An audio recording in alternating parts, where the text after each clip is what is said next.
Hati Yun Xiao sedikit terguncang. Zule menatapnya dengan ekspresi aneh seolah-olah sesuatu telah terjadi. Namun dia berani karena keahliannya. Bahkan jika langit runtuh, dia tidak peduli. Yun Xiao mengatakan pada Zule untuk memimpin jalannya. Keduanya, satu di depan dan satu di belakang melewati beberapa koridor. Markas besar kelompok dagang pemula ini sangat besar, tapi desainnya sangat rumit. Zule tiba-tiba memanggil Yun Xiao yang ada di belakangnya. Yun Xiao heran dengan panggilan itu, dia hanya menimpali dengan sedikit dahaman. Ternyata Zule menanyakan, apakah Yun Xiao mau bergabung dengan kelompok dagang pemula? Yun Xiao tercengang dan menanyakan balik, mengapa Zule menanyakan itu? Zule terdiam sesaat sebelum dia mengatakan pada Yun Xiao, wakil komandan pasti akan menanyakan pertanyaan yang sama nantinya. Yun Xiao harus memikirkannya dengan hati-hati. Di sana akan ada banyak. Namun kata-kata Zule berhenti, dia meneruskan, ia tidak bisa mengatakan lebih banyak lagi. Yun Xiao mengurutkan kening saat dia samar-samar merasa ada yang tidak beres. Dengan sangat cepat, keduanya tiba di aula yang luas. Itu kosong di dalamnya kecuali seorang pria yang membelakangi pintu. Dia sedang melihat sebuah lukisan yang tergantung di dinding aula. Tampaknya dia telah tenggelam dalam pikirannya. Zule memberi syarat mengundang dan pergi tanpa sepatah kata pun. Yun Xiao melangkah ke depan dan menyapu indera ilahinya sedikit. Tidak berani menyelidiki terlalu dalam. Setelah itu, Zule meninggalkan ruangan dan menutup pintunya. Di sana, hanya menyisakan Yun Xiao dan orang itu dalam ruangan yang luas. Yun Xiao memandangi orang itu yang merupakan wakil kapten kamar dagang pemula. Aura yang terkandung, dan samar-samar terlihat telah membuktikan bahwa pria di depannya benar-benar seorang martial supreme. Pria parubaya itu berbalik dan menatap Yun Xiao. Matanya sedikit mengerut tidak mengatakan sepatah kata pun untuk sejenak, seolah dia tengah menilai Yun Xiao. Yang kemudian, dia dengan cepat mendapatkan kembali ketenangannya dan menanyakan, apakah dia adalah Li Yun Xiao, alkemis tingkat kelima. Yun Xiao tidak mengatakan apapun. Dia hanya tersenyum dan berjalan ke kursi di depannya, dan duduk dengan seenak jidatnya. Melihat apa yang dilakukan Yun Xiao, membuat orang itu bingung dan terkejut di saat bersamaan. Yun Xiao duduk dengan santai seolah itu adalah rumahnya. Setelah duduk di kursi, dia menyilangkan kakinya dan mengatakan dengan senyuman. Dia, pasti Hai Beifei bukan? Hai Beifei adalah wakil pemimpin kelompok dagang pemula. Mulut dan mata Hai Beifei terbuka lebar karena terkejut. Dia belum pernah melihat seorang pemuda yang berani begitu lancang di depannya. Bahkan putra kesayangannya Hailin sangat disiplin dan tidak berani bersikap kasar di depannya. Hai Beifei berbalik menatap burung peliharaannya dan tertawa mengatakan, Yun Xiao memang sangat berani. Ia mendengar dari putranya Hailin bahwa itu semua berkat Yun Xiao yang membantunya. Jika tidak, mereka mungkin telah dimusnahkan sepenuhnya. Ketika Hai Beifei memikirkan fakta bahwa pria ini telah menyelamatkan putra dan bawahannya, dan bahwa dia juga seorang alkemis tingkat kelima, dia memutuskan untuk melepaskannya. Dia melanjutkan dengan lembut. Yun Xiao masih sangat muda tapi sudah memiliki kekuatan yang luar biasa. Bisakah ia tahu berasal dari kekuatan mana Yun Xiao ini? Yun Xiao mulai merendah dan menghela nafasnya, bahwa itu hanya kota kecil di wilayah selatan. Itu hanyalah kota kecil. IBV mengurutkan kening dan mengatakan, apakah Yun Xiao mengatakan wilayah selatan? Tidak ada sekte besar di wilayah selatan. Tapi, pembukaan Gunung Meru baru-baru ini menimbulkan kehebohan. Dia mendengar bahwa dua penguasa bela diri bergelar telah tiba. Benarkah itu? Yun Xiao menimpali dengan menyesap tehnya, bahwa ia tidak tertarik dengan gosip ini. Tapi memang benar, bahwa dua kultivator bergelar telah datang. Alis Hai Beifei berkerut. Yun Xiao tampak seperti baru berusia 15 tahun, tapi kata-katanya memancarkan rasa kesempurnaan. Setelah beberapa kata lagi, dia tidak mendapatkan informasi yang berguna. Dia berkata dengan sedih, ia tidak percaya bakat seperti Master Yun Xiao bisa lahir di wilayah selatan. Bahkan jika ada banyak sekte kuat di daratan, mereka hanya biasa-biasa saja. Yun Xiao mengambil teh di atas mejanya lagi dan menyesapnya. Dia mengatakan ia pikir, Tuan Muda Hailin cukup berbakat. Mata Hai Beifei berbinar seolah dia telah menemukan sasarannya. Dia menghela nafas mengatakan, sayang sekali fisik anaknya terlalu lemah. Yun Xiao juga tahu bahwa penyebabnya adalah garis keturunannya. Yun Xiao menghela nafasnya, memasang wajah palsunya dan tertawa dalam hati bergumam. Hai Beifei ini pasti memiliki sesuatu untuk ditanyakan kepadanya, tapi dia menolak untuk mengambil inisiatif dan menunggunya jatuh ke dalam perangkapnya. Karena itu, dia berpura-pura tertekan dan bersimpati sambil meminum beberapa teguk teh harum. Mata Hai Beifei menyapu Yun Xiao beberapa kali. Sengaja atau tidak, dia tidak bisa membantu tetapi mengutuk dalam hatinya. Ia melihat bahwa Yun Xiao sedang minum teh dengan sangat gembira, dan tidak ada jejak kesedihan atau simpati sama sekali. Jika ia tahu sebelumnya, ia akan memberinya daun teh paling sampah untuk diminum, dan Yun Xiao akan binasa karenanya. Namun, dia masih mengungkapkan ekspresi sedih di wajahnya dan meneruskan, bahwa seorang master pernah memeriksa Hailin dan meninggalkan metode pengobatan. Itu bisa membuatnya pulih. IBV mengeluarkan desahan panjang lainnya. seolah mencoba menggerakkan Yun Xiao agar dia tidak pura-pura bodoh dan hanya minum teh lagi. HBV bahkan diam-diam menggunakan Yuan Ji-nya untuk menahan desahannya, yang cukup untuk mengguncang pikiran orang. Yun Xiao tidak diam lagi. Dia perlahan mengambil cangkir teh dengan kedua tangannya dan menyerahkannya pada HBV, dengan polos mengatakan bahwa ia telah menghabiskan tehnya. HBV tercengang dan kesal dengan tingkah Yun Xiao. Dengan teriakan HBV memanggil orang untuk datang membawakan teh yang paling luar biasa. Dalam sekejap orang datang dan meraih gelas Yun Xiao dan mengisi ulangnya. Itu benar-benar cepat. Pergerakannya luar biasa yang membuat Yun Xiao menatap cangkir tehnya lagi mengatakan, pelayan dari kelompok dagang pemula benar-benar istimewa. Namun HBV dia mengubah nadanya dan mendesak. Ia lebih kasihan pada putranya. Saat itu seorang ahli meninggalkan metode pengobatan. Hanya saja dia tidak memiliki kesempatan untuk melakukannya selama bertahun-tahun. Yun Xiao berdiri dan akan meninggalkan ruangan mengatakan, ia mengingat sesuatu. Ia tiba-tiba teringat bahwa ia masih memiliki beberapa hal penting untuk diperhatikan. Ia akan pergi terlebih dahulu. HBV dengan cepat menghentikan Yun Xiao dan mengatakan, saat ini Yun Xiao berada di markas kelompok dagang pemula. Hal penting apa yang bisa dimiliki oleh Master Yun Xiao? Ada baiknya mereka mengobrol lebih lama. Yun Xiao memberinya tatapan malas dan mengatakan, ia sedang tidak mood untuk meminum teh dengan kualitas standar kelompok dagang pemula. HBV dengan sedikit marah mengatakan untuk Xiao Huan segera mengeluarkan teh melati miliknya yang paling berharga. Seorang gadis yang lembut berlari. Tidak lama kemudian, dia buatlah sepoci daun teh yang mengeluarkan aroma menyegarkan. HBV tersenyum dan mengatakan pada Yun Xiao, bagaimana pendapat Yun Xiao? Itu adalah harta karun miliknya yang paling berharga. Ia bahkan tidak tahan untuk meminumnya. Yun Xiao menimpali santai bahwa itu memang teh yang bagus. Tapi apakah HBV memanggilnya hanya untuk meminum teh? Baru pada saat itulah senyum HBV berangsur-angsur menghilang. Dia menghela nafas dan mengatakan pada Yun Xiao, apakah Yun Xiao bersedia bergabung dengan kelompok dagang pemula miliknya? Jantung Yun Xiao berdetak kencang. Dia bergumam. Setelah semua omong kosong ini, pada akhirnya, HBV langsung ke intinya. Yun Xiao menanyakan mengapa HBV ingin ia bergabung. Mata HBV berangsur-angsur terfokus saat dia perlahan menjelaskan. Meskipun hutan Qingge tidak ada apa-apanya di benua Tianhu, itu masih merupakan kekuatan yang kuat. Ada banyak prajurit yang binasa dan saling menghabisi. Bahkan kekuatan besar yang sebenarnya tidak akan berani memprovokasi mereka. Jika Tuan Muda Yun Xiao bersedia bergabung dengan kelompok dagang pemula, ia bisa memberi Yun Xiao posisi sebagai pemimpin tim. Status mereka bahkan lebih tinggi dari pemimpin sekte-sekte biasa. Di kelompok dagang pemula, selain Komandan Hao Lian dan dirinya, hanya ada 7 pemimpin tim, dan Tuan Yun Xiao bisa menjadi yang ke-8. Yun Xiao menimpali, posisi pemimpin tim di bawah komandan sudah sangat tinggi. HBV memberinya keuntungan seperti itu. Apa syarat yang HBV ingin darinya? HBV berkata dengan terus terang, ada beberapa alkemis yang tersebar di kelompok dagang pemula, tapi mereka sulit untuk dikelola. Komandan Hao Lian selalu ingin membentuk tim khusus alkemis, dan menjadikannya tim ke-8. Master Yun Xiao mungkin masih muda, tapi sebagai alkemis tingkat ke-5, Yun Xiao cukup untuk meyakinkan publik. Dan yang lebih penting, Tuan Yun Xiao memiliki kemampuan untuk menyelamatkan anaknya. Yun Xiao tampak penasaran menanyakan, apakah ia benar-benar bisa menyelamatkan Hailin? HBV membenarkannya, karena Yun Xiao memiliki Divine Body. Metode yang ditinggalkan oleh ahli itu adalah mengekstraksi kekuatan Divine Body untuk menekan garis keturunan pada tubuh Hailin. Namun jika demikian, orang dengan Divine Body itu akan kehilangan semua kultivasinya dan menjadi orang biasa. Selama bertahun-tahun, ia terus-menerus mencari orang yang memiliki Divine Body, tetapi ia tidak berhasil. Meskipun benua Tianhu sangat besar, hanya ada beberapa orang yang memiliki Divine Body. Wajah Yun Xiao menjadi dingin, dan udara di sekitarnya sepertinya tiba-tiba turun. Ketika Yun Xiao mengatakan, HBV tahu bahwa kultivasi miliknya akan lumpuh jika HBV mengekstrak kekuatan Divine Body-nya. Jadi mengapa HBV masih membicarakan hal itu dengannya? Tatapan HBV menajam mengatakan, Yun Xiao satu-satunya kesempatan yang ia temui selama bertahun-tahun. Kekuatan garis keturunan Hailin semakin kuat. Ia khawatir Hailin tidak akan bisa mengendalikannya.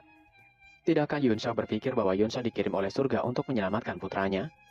Ia di sana untuk menawarkan kesepakatan yang menguntungkan.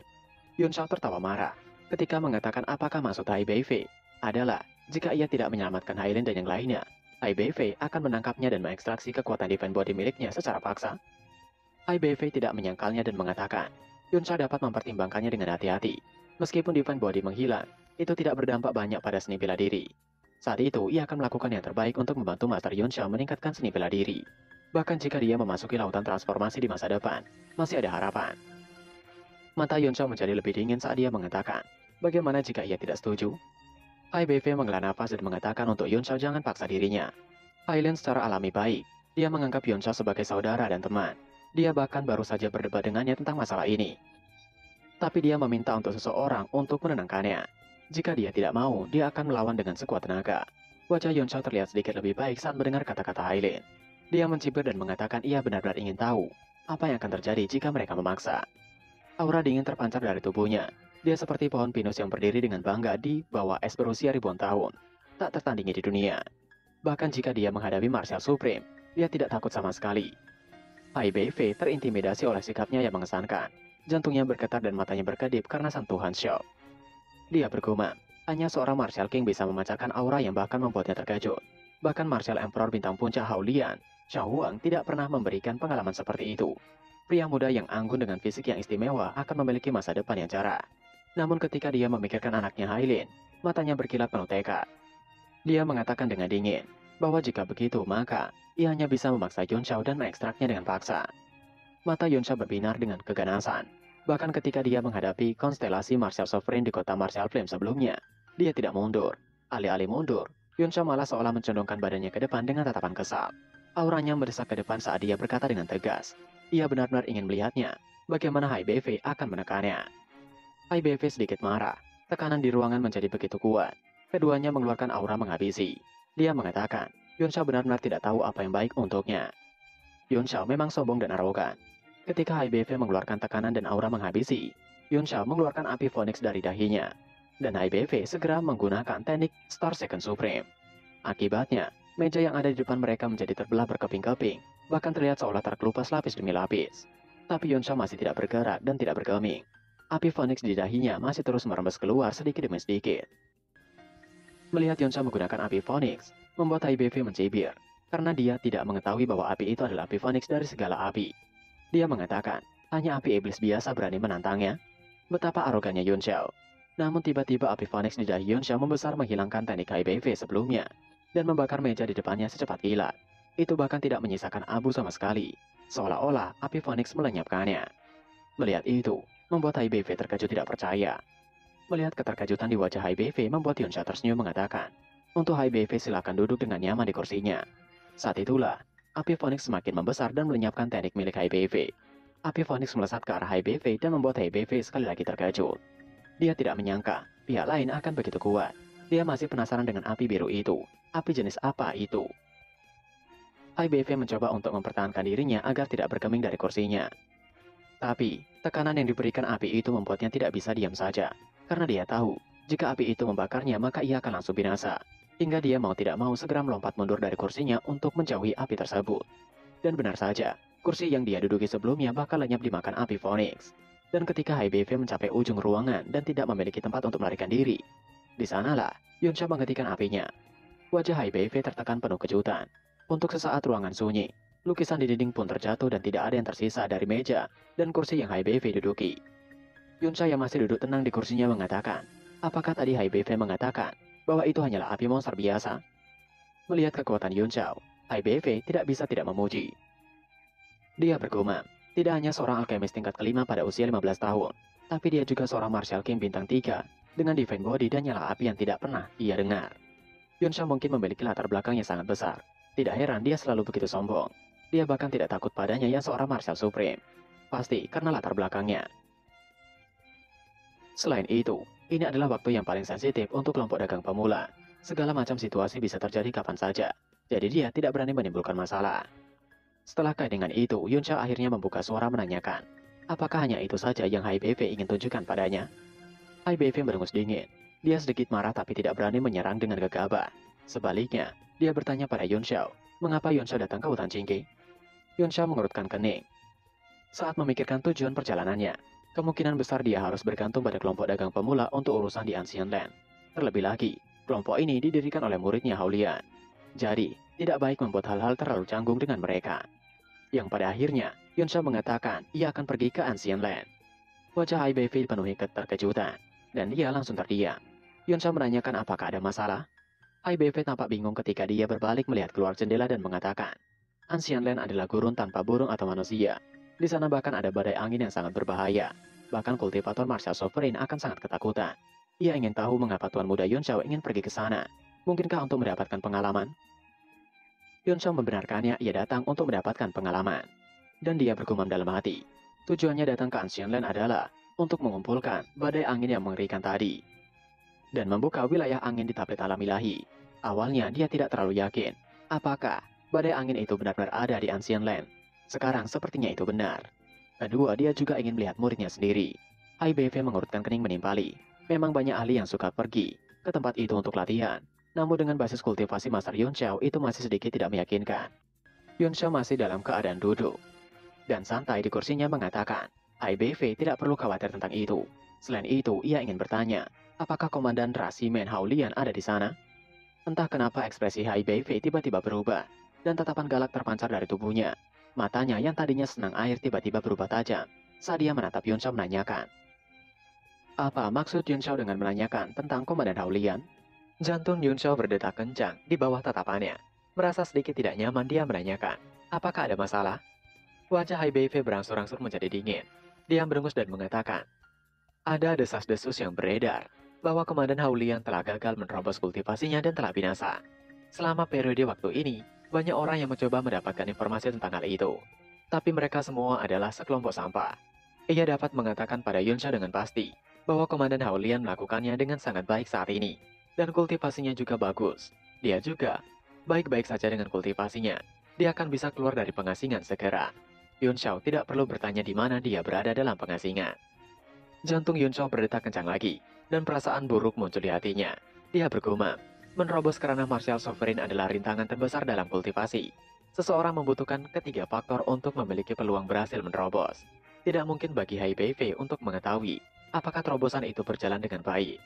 Semua ini hanya alasan, namun itu juga menunjukkan bahwa dia juga sangat tidak yakin. Itulah sebabnya dia sangat sensitif dan menghindari orang lain untuk menanyakan hal ini. Apakah sesuatu benar-benar terjadi pada anak itu? Yun Xiao mulai cemas, tetapi tidak ada gunanya terus bertanya. Belum lagi, HBV mungkin tidak tahu apa-apa. Bahkan jika dia tahu, dia tidak akan mengatakan apapun. Jadi dia mengalihkan pembicaraan dan menanyakan, bagaimana cara menuju ke Ancient Land? HBV terkekeh dan mengatakan, meskipun semua orang tahu bahwa pintu masuk ke Ancient Land ada di hutan Jingge, ada kurang dari 10 orang di seluruh hutan yang benar-benar tahu bagaimana menuju ke sana. Dan ia salah satunya. Selain itu, bahkan jika dia tahu, Yun Xiao tidak akan bisa masuk tanpa bantuan kelompok dagang pemula. Jadi Yun Xiao dapat mempertimbangkan penawaran yang ia sebutkan sebelumnya. Yun Xiao kesal berteriak, mengacungkan jarinya bahwa ia akan pergi ke Ancient Land untuk mendapatkan pengalaman. Jika kekuatan Divine Body-nya diekstraksi dan basis kultivasinya hilang, apa gunanya ia pergi ke sana? Yun Xiao mencoba tenang kembali dan mengatakan, ada cara untuk mengatasi kondisi Hailin. Ia tahu lebih dari 3 cara untuk melakukannya, selain mengekstraksi kekuatan Divine Body. Mata HBV menyusut saat dia bertanya dengan cemas, apakah Master Yun mengatakan ada 3? Yun Xiao meneruskan, 2 di antaranya kemungkinan besar tidak akan terwujud. Cara yang paling dapat diandalkan adalah mengekstraksi sari kayu dari pohon evergreen, yang cukup untuk menekan garis keturunan Kaokun di tubuh Hailin. Kemudian, ia akan menggunakan segala macam metode untuk meningkatkan kekuatannya karena Martial Grandmaster. Setelah itu, kekuatan garis keturunan Kaokun tidak hanya tidak akan menjadi beban, tapi juga akan menjadi kekuatan yang sangat kuat yang dapat digunakan. Wajah HBV menunjukkan ekspresi sangat gembira, tapi kemudian ekspresinya berubah menjadi sangat aneh. Dia menanyakan, apakah Yun Xiao tahu di mana pohon evergreen itu? Yun Xiao bertanya balik dengan bingung, bukankah di Demon Plain? HBV seharusnya lebih tahu daripada dirinya, bukan? HBV memaksakan senyuman dan menjelaskan, itu memang ada di Demon Plain, tapi pohon evergreen telah ada sejak kelahiran langit dan bumi. Dikatakan bahwa itu memiliki kesadaran sendiri dan dapat bergerak dengan bebas. Orang-orang yang pernah melihatnya di berbagai tempat di masa lalu, dan akan sangat sulit untuk menemukan mereka. Yun Xiao dengan santai mengatakan itu urusan HBV. Itu tidak ada hubungan dengannya. Apakah ia dapat menemukannya atau tidak? HBV tersenyum dan mengatakan bahwa Yun Xiao salah. Apakah mereka dapat menemukan pohon evergreen atau tidak? Itu terkait erat dengan Master Yun Xiao. Mata Yun Xiao menjadi dingin saat dia mendengus dan mengatakan, jika HBV tidak dapat menemukannya, apakah HBV akan mengekstrak Divine Body-nya? HBV tersipu dan menggelengkan kepalanya. Dia mencoba membenahi lukisannya dan mengatakan bahwa Yun Xiao salah paham. Itu karena pohon evergreen adalah satu-satunya jalan menuju Ancient Land. Yun Xiao melompat berdiri dengan terkejut dan mengatakan, bagaimana mungkin itu adalah satu-satunya cara? HBV mengatakan dengan serius, menurut Yun Xiao di mana Ancient Land itu?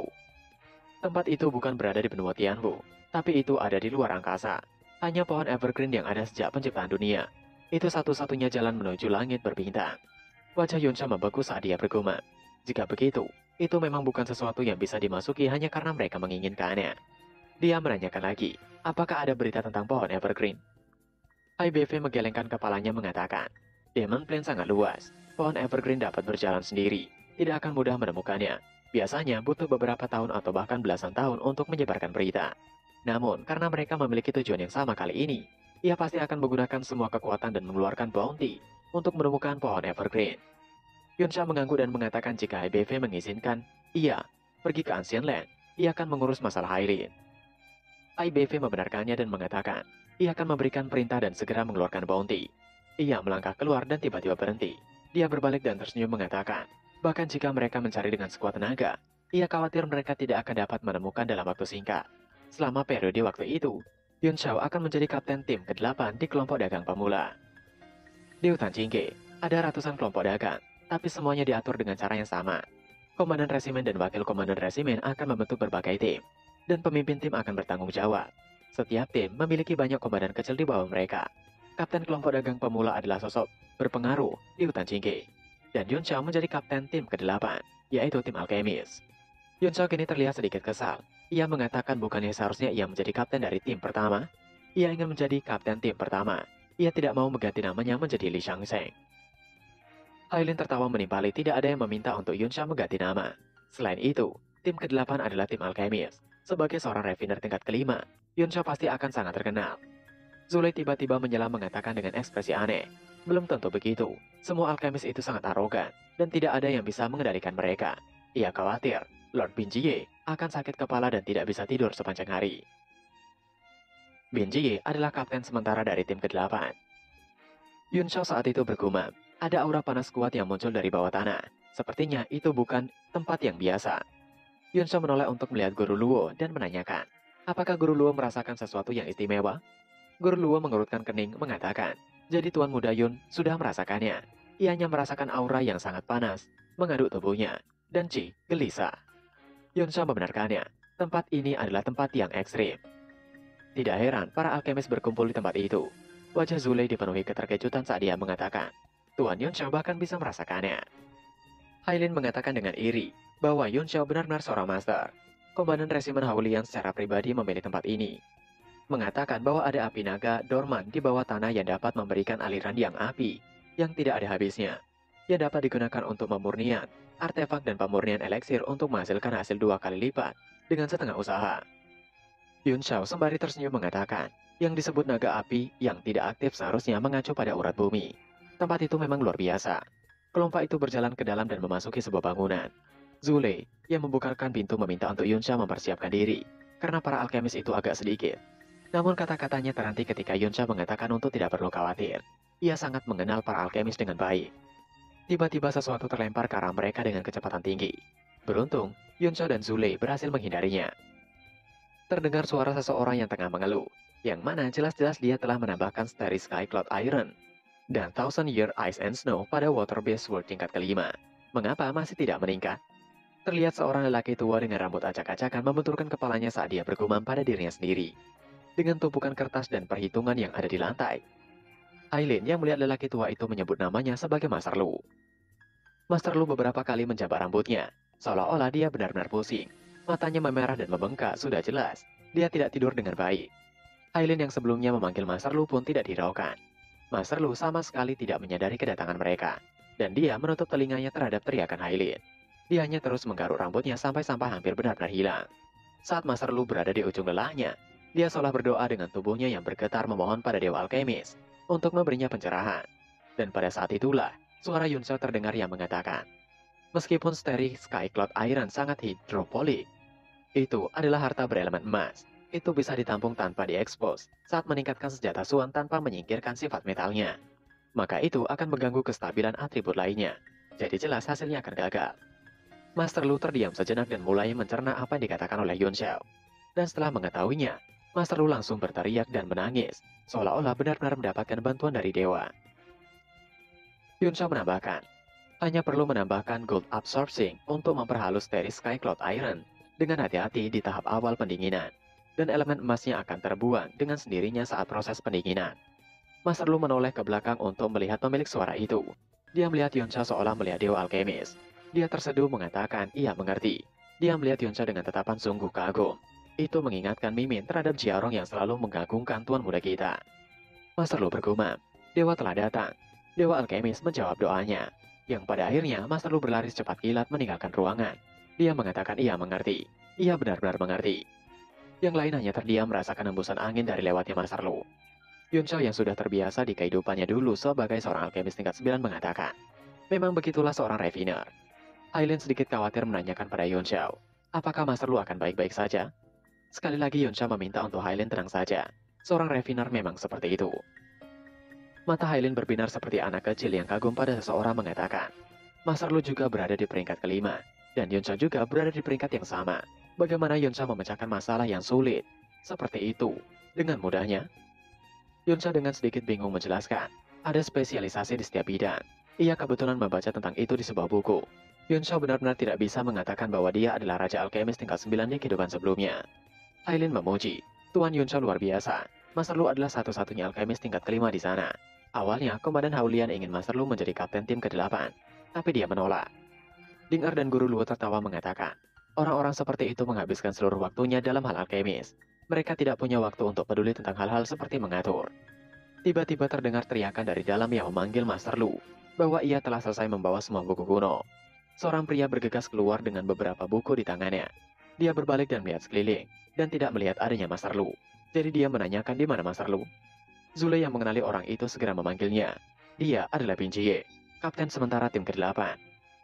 Kenapa nggak tim 7 aja ya, biar mantap. Bin Jie tersenyum pahit dan mengatakan, di mana Master Lu? Master Lu mengatakan padanya untuk menemukan semua buku tentang alkimia yang ada di hutan Jingge. Ia bahkan belum tidur selama berhari-hari. Yun Xiao mengerutkan kening mengatakan, begitu sulit untuk melayani orang-orang seperti itu bukan?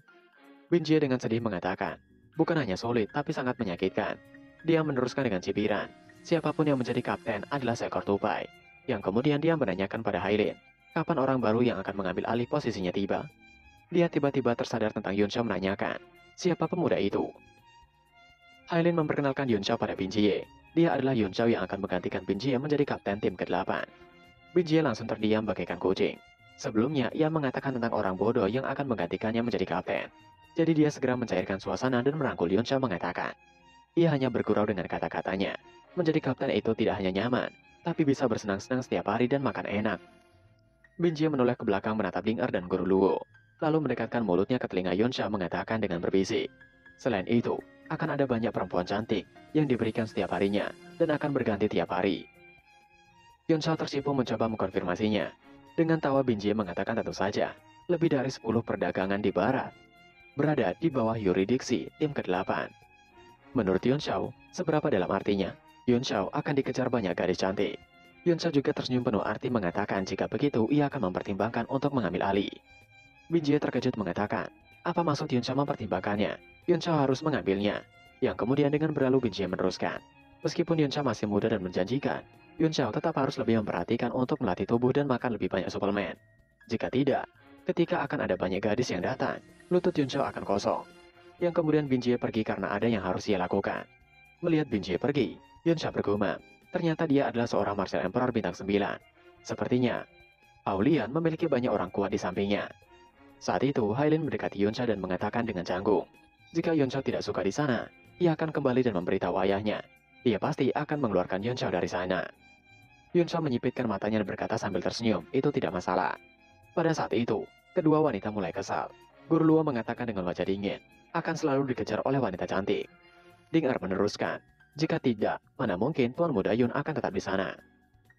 Wajah Yun Xiao menjadi gelap dan pucat saat dia buru-buru menjelaskan. Bukan itu alasannya. Lagi pula, ia seorang alkemis, dan ia lebih terbiasa bersama orang-orang. Sedangkan Zule bagaikan kompor mengatakan, mereka berdua adalah pria, jadi ia tahu dan paham apa maksud Yun Xiao. Tatapan kedua wanita itu menjadi semakin dingin, dan seolah membekukan ruangan. Aileen yang sepertinya mengetahui situasi itu segera meminta untuk Yun Xiao pergi dan melihat-lihat. Yun Xiao dengan segera mendahului mereka. Namun Yun Xiao tiba-tiba terjatuh saat berjalan ketika mendengar Aileen yang mengatakan, ia akan mengirimkan beberapa garis untuk Tuan Muda Yun, sesuai kriteria yang dia inginkan. Zule dengan lantang mengatakan ia mengerti. Tentu saja kedua gadis itu terdiam tidak mengatakan apapun. Mereka kemudian menyusuri lorong yang mana di depan mereka. Menurut Aileen adalah tempat para refiner membuat senjata dan eliksir. Terdengar berbagai macam suara. Itu suara teriakan. Lebih tepatnya, teriakan keluh kesah dari para alkemis yang ada di dalam. Hailin tertawa mendengar itu mengatakan, itu sepertinya suara dari Master Zhou Xiang. Tiba-tiba seorang dengan kecepatan luar biasa menerjang ke arah Hailin dan berhenti, tepat di depan Hailin, mencengkeram lengannya seolah ingin menerkamnya. Tapi ternyata, orang itu menangis dan memohon pada Hailin untuk membawanya pergi dari sana. Ia pasti akan membuatkan patung untuk Hailin. Jika mengeluarkan ia dari sana, ia bahkan akan koutou setiap hari di depan patung Hailin. Ia ingin hidup damai tanpa alkemis. Orang itu memeluk Hailin dan terus menangis mengatakan, untuk katakan pada wakil ketua, segera pindahkan dirinya. Hailin tidak memperdulikan keluh kesah orang itu, dan hanya memperkenalkan orang itu pada Yun Xiao. Dia adalah wakil kapten tim ke-8, Zhou Xiang. Dia orang yang sangat keren. Yun Xiao tersenyum bergumam. Sepertinya di mata Hailin semua orang itu keren. Hailin mencoba menenangkan Zhou Xiang dengan mengatakan, jika berada di tim ke-8, Zhou Xiang tidak perlu bertarung. Hidup Zhou Xiang di tim ke-8 sangat nyaman bukan? Menjadi kaya dan menyenangkan. Mengapa Zhou Xiang ingin dipindahkan? Zhou Xiang memukul dan masih menangis dalam pelukan Hailin mengatakan, kebalikan hari-hari yang ia habiskan dengan pedang sebelumnya. Di sisi Yun Xiao, dia melirik Zhou Xiang dan segera membuat penilaian. Zhou Xiang adalah Martial Emperor bintang 5. Sepertinya, kapten kelompok dagang pemula setidaknya adalah Martial Supreme. Apalagi, Zhou Xiang juga masih sangat muda. Sepertinya dia sangat berbakat. Resimen telah mengatur agar dia ikut campur dalam urusan orang lain di tempat ini. Mungkin untuk semacam perlindungan baginya. Pada saat itu, Yun Xiao mulai memperkenalkan dirinya pada Zhou Xiang. Ia adalah kapten baru dari tim ke-8. Mulai sekarang, ia akan bertanggung jawab atas tempat ini. Termasuk Zhou Xiang. Mata Zhou Xiang penuh cibiran saat dia menatap Yun Xiao dengan tatapan kosong untuk beberapa saat dan bergumam. Lebih baik ia dipindahkan daripada harus berada di bawah perintah anak-anak. Namun pada saat itu, ia seolah menyadari, apakah ini ujian terakhir pemimpin untuknya? Yun Xiao hanya anak kecil. Mungkinkah dia anak haram dari pemimpin? Zhou Xiang telah memikirkan banyak hal dan berangan-angan. Jika begitu, ia akan naik pangkat bukan jika lolos tesnya. Namun melihat tingkah dan ucapan Zhou Xiang yang mengatakan dirinya adalah anak haram, wajah Yun Xiao menjadi gelap dan matanya berubah menjadi merah. Dia menggunakan teknik Demon Moon. Serangan jiwa, gelombang kekuatan yang sulit ditangkap menyebar dalam aliran tanpa akhir. Tubuh Zhou Xiang bergetar, dan pupil matanya tiba-tiba berkontraksi. Sejumlah besar kekuatan jiwa mengalir ke lautan rohnya seperti gelombang pasang dan mulai menyerangnya. Dia dengan cepat menutup matanya karena terkejut dan mundur. Zhou Xiang terjatuh perlahan dan bergumam. Itu memang sebuah tes untuknya. Yun Xiao yang melihat Zhou Xiang berbaring di lantai terdiam. Dia kesal bercampur heran. Zhou Xiang kemudian mengangkat kepalanya dengan bergetar. Dia tidak berani membuka matanya karena takut akan serangan jiwa sebelumnya. Dia menanyakan, Yun Xiao pasti seorang alkemis tingkat atas bukan? Yun Xiao tidak menjawab pertanyaan Zhou Xiang dan hanya mengatakan dengan tegas bahwa mulai sekarang dirinya adalah bos di sana. Zhou Xiang menelan ludahnya dengan pahit. Dia bergumam, sekelompok alkemis sudah terlalu banyak baginya untuk diurus, dan sekarang dia harus mengurus orang lain yang pandai dalam serangan jiwa. Dia takut dia tidak akan hidup lama. Zhou Xiang tiba-tiba memanggil Hailin dan mengatakan, mulai hari ini ia akan menitipkan ibunya pada Hailin. Zhou Xiang tidak bisa menahan air mata saat memikirkan hal ini. Sedangkan Hailin penuh tanya karena bingung. Yun Xiao sendiri terdiam tidak mengatakan apapun. Saat itu, wajah Zulei dipenuhi keringat dingin. Zhou Xiang adalah Martial Emperor, tapi dia benar-benar mulai menangis. Jelas bahwa bahkan seorang Martial Emperor tidak dapat bertahan di tempat yang tidak manusiawi, seperti tim ke-8. Hailin mencoba menenangkan Zhou Xiang dan meminta untuk tidak khawatir. Tuan muda Yun Xiao akan melindungi Zhou Xiang di masa depan. Zhou Xiang tidak akan dirugikan jika mengikuti Tuan muda Yun Xiao. Dia adalah orang yang sangat baik. Yun Xiao melirik bangunan ruangan dan merasakan gelombang fluktuasi datang darinya. Dengan senyuman penuh arti di matanya, dia mengatakan pada Zhou Xiang untuk membawanya masuk dan melihatnya. Zhou Xiang menangis sepuasnya ketika dia tiba-tiba gemetar. Matanya menunjukkan ekspresi ketakutan saat dia menggelengkan kepalanya berulang kali mengatakan tidak. Jika Yun Xiao ingin pergi, Yun Xiao bisa masuk sendiri. Yun Xiao tercengang dan tertawa, menanyakan, apakah semenakutkan itu? Saat itu Zhou Xiang mencibir, mengapa Yun Xiao tidak masuk dan mencobanya? Dan mengapa mereka tidak bertaruh? Jika Yun Xiao bisa masuk dan bertahan di dalam selama setengah jam, ia akan dengan tulus menghormati dan memanggil Yun Xiao dengan sebutan bos. Jika tidak, Yun Xiao harus memikirkan cara untuk memindahkannya dari tim ke-8. Senyuman licik di matanya saat dia bertanya dengan penuh harap, bagaimana pendapat Yun Xiao? Melihat tingkah Zhou Xiang membuat Yun Xiao hanya bisa menghela nafas dalam-dalam. Dia kemudian berjalan memasuki ruangan itu dan meminta untuk semua orang menunggu di luar. Zhou Xiang tertawa terbahak-bahak saat melihat Yun Xiao memasuki ruangan itu. Dia telah merayakan kemenangannya, karena dia sangat yakin Yun Xiao tidak akan bertahan selama itu. Dia berteriak bahagia ketika mengatakan, akhirnya ia bisa meninggalkan tempat ini. Ding Er menatap Zhou Xiang dengan acuh tak acuh mengatakan, ia khawatir Zhou Xiang akan dalam masalah kali ini. Zhou Xiang dengan percaya diri mengatakan ia tidak akan kalah. Tak satu pun dari alkemis itu yang bisa bertahan selama 1 jam di tempat neraka itu. Dan kemudian menawarkan pada Ding Er, mengapa mereka berdua tidak bertaruh? Jika kalah, maka Ding Er akan menjadi kekasihnya. Wajah Ding Er menjadi gelap, dan dia mengatakan dengan dingin, dan jika Zhou Xiang kalah, maka pukul wajahnya sendiri 10 kali dan merangkak 3 kali di tanah. Zhou Xiang yang tidak tahu apapun segera menyetujuinya. Dia begitu bersemangat, berterima kasih pada dewa. Sepertinya keberuntungannya berpihak padanya kali ini. Ia bukan hanya akan keluar dari tim ke-8, tapi juga mendapatkan seorang kekasih dengan mudah. Itu luar biasa, nikmat mana lagi yang ia dustai. Ding Er menatapnya dengan dingin dan mendengus. Dia 100% percaya diri. Orang seperti apa Yun Xiao itu? Dia pernah menjadi alkemis hebat tingkat 9, yang berdiri di puncak seni alkemis di benua Tianwu. Beberapa dari mereka menunggu dengan tenang di luar. Pada awalnya, wajah Zhou Xiang penuh dengan kebanggaan. Dan dia tidak bisa berhenti menatap Ding Er, mengagumi kekasih yang akan dia miliki. Tapi setelah ditatap oleh aura menghabisi milik Ding Er, dia tidak berani melihatnya lagi. Seperti yang diharapkan, pada saat ini, raungan yang mengguncang terdengar dari dalam. Teriakan mengusir Yun Xiao yang merupakan seorang pengganggu. Zhou Xiang tertawa terbahak-bahak mengatakan, anak itu sudah tamat, itu pasti Tuan Fang Rui. Dia saat ini menyempurnakan eliksir, legendary immortal, yang disempurnakan bersama dengan 5 Grandmaster. Ini saat yang paling kritis, dan sekarang bahkan para dewa tidak bisa menghentikan anak itu. Dia dengan sombong melirik Ding Er, tapi dia tidak menunjukkan emosi apapun di wajahnya, seolah-olah tidak ada yang terjadi. Zhou Xiang merasakan gelombang ketidaknyamanan di hatinya, tetapi dia mendengus pelan dengan hidungnya yang menunjukkan ekspresi sombong, seolah dia sedang menunggu untuk melihat. Di dalam ruangan, seorang lelaki tua lusuh meraung ke arah Yun Xiao. Mereka telah bekerja sangat keras selama lebih dari setengah bulan, dan menghabiskan banyak material yang tak terhitung jumlahnya untuk memurnikannya. Tetapi Yun Xiao telah menghancurkannya. Bahkan jika Yun Xiao bermain sampai binasa, Yun Xiao tidak bisa membebaskan diri dari kejahatannya. 4 alkemis yang lainnya juga memiliki wajah muram dan sangat pucat. Itu bukan hanya karena kemarahan, tapi juga karena periode pemurnian yang lama. Para alkemis ini telah lama menghabiskan kekuatan jiwa mereka, dan jin mereka telah lama lemah. Tidak terlihat seperti manusia maupun hantu. Sejumlah besar alkemis di sekitar juga terkejut dengan raungan itu, dan mereka mengalihkan pandangan ke arahnya. Ketika semua orang memakinya, Yun Xiao tiba-tiba meremas kertas bertuliskan resep mengatakan itu benar-benar sampah. Mengapa perlu banyak material untuk membuat eliksir itu? Menggunakan lebih dari 100 material, ia sangat terkesan.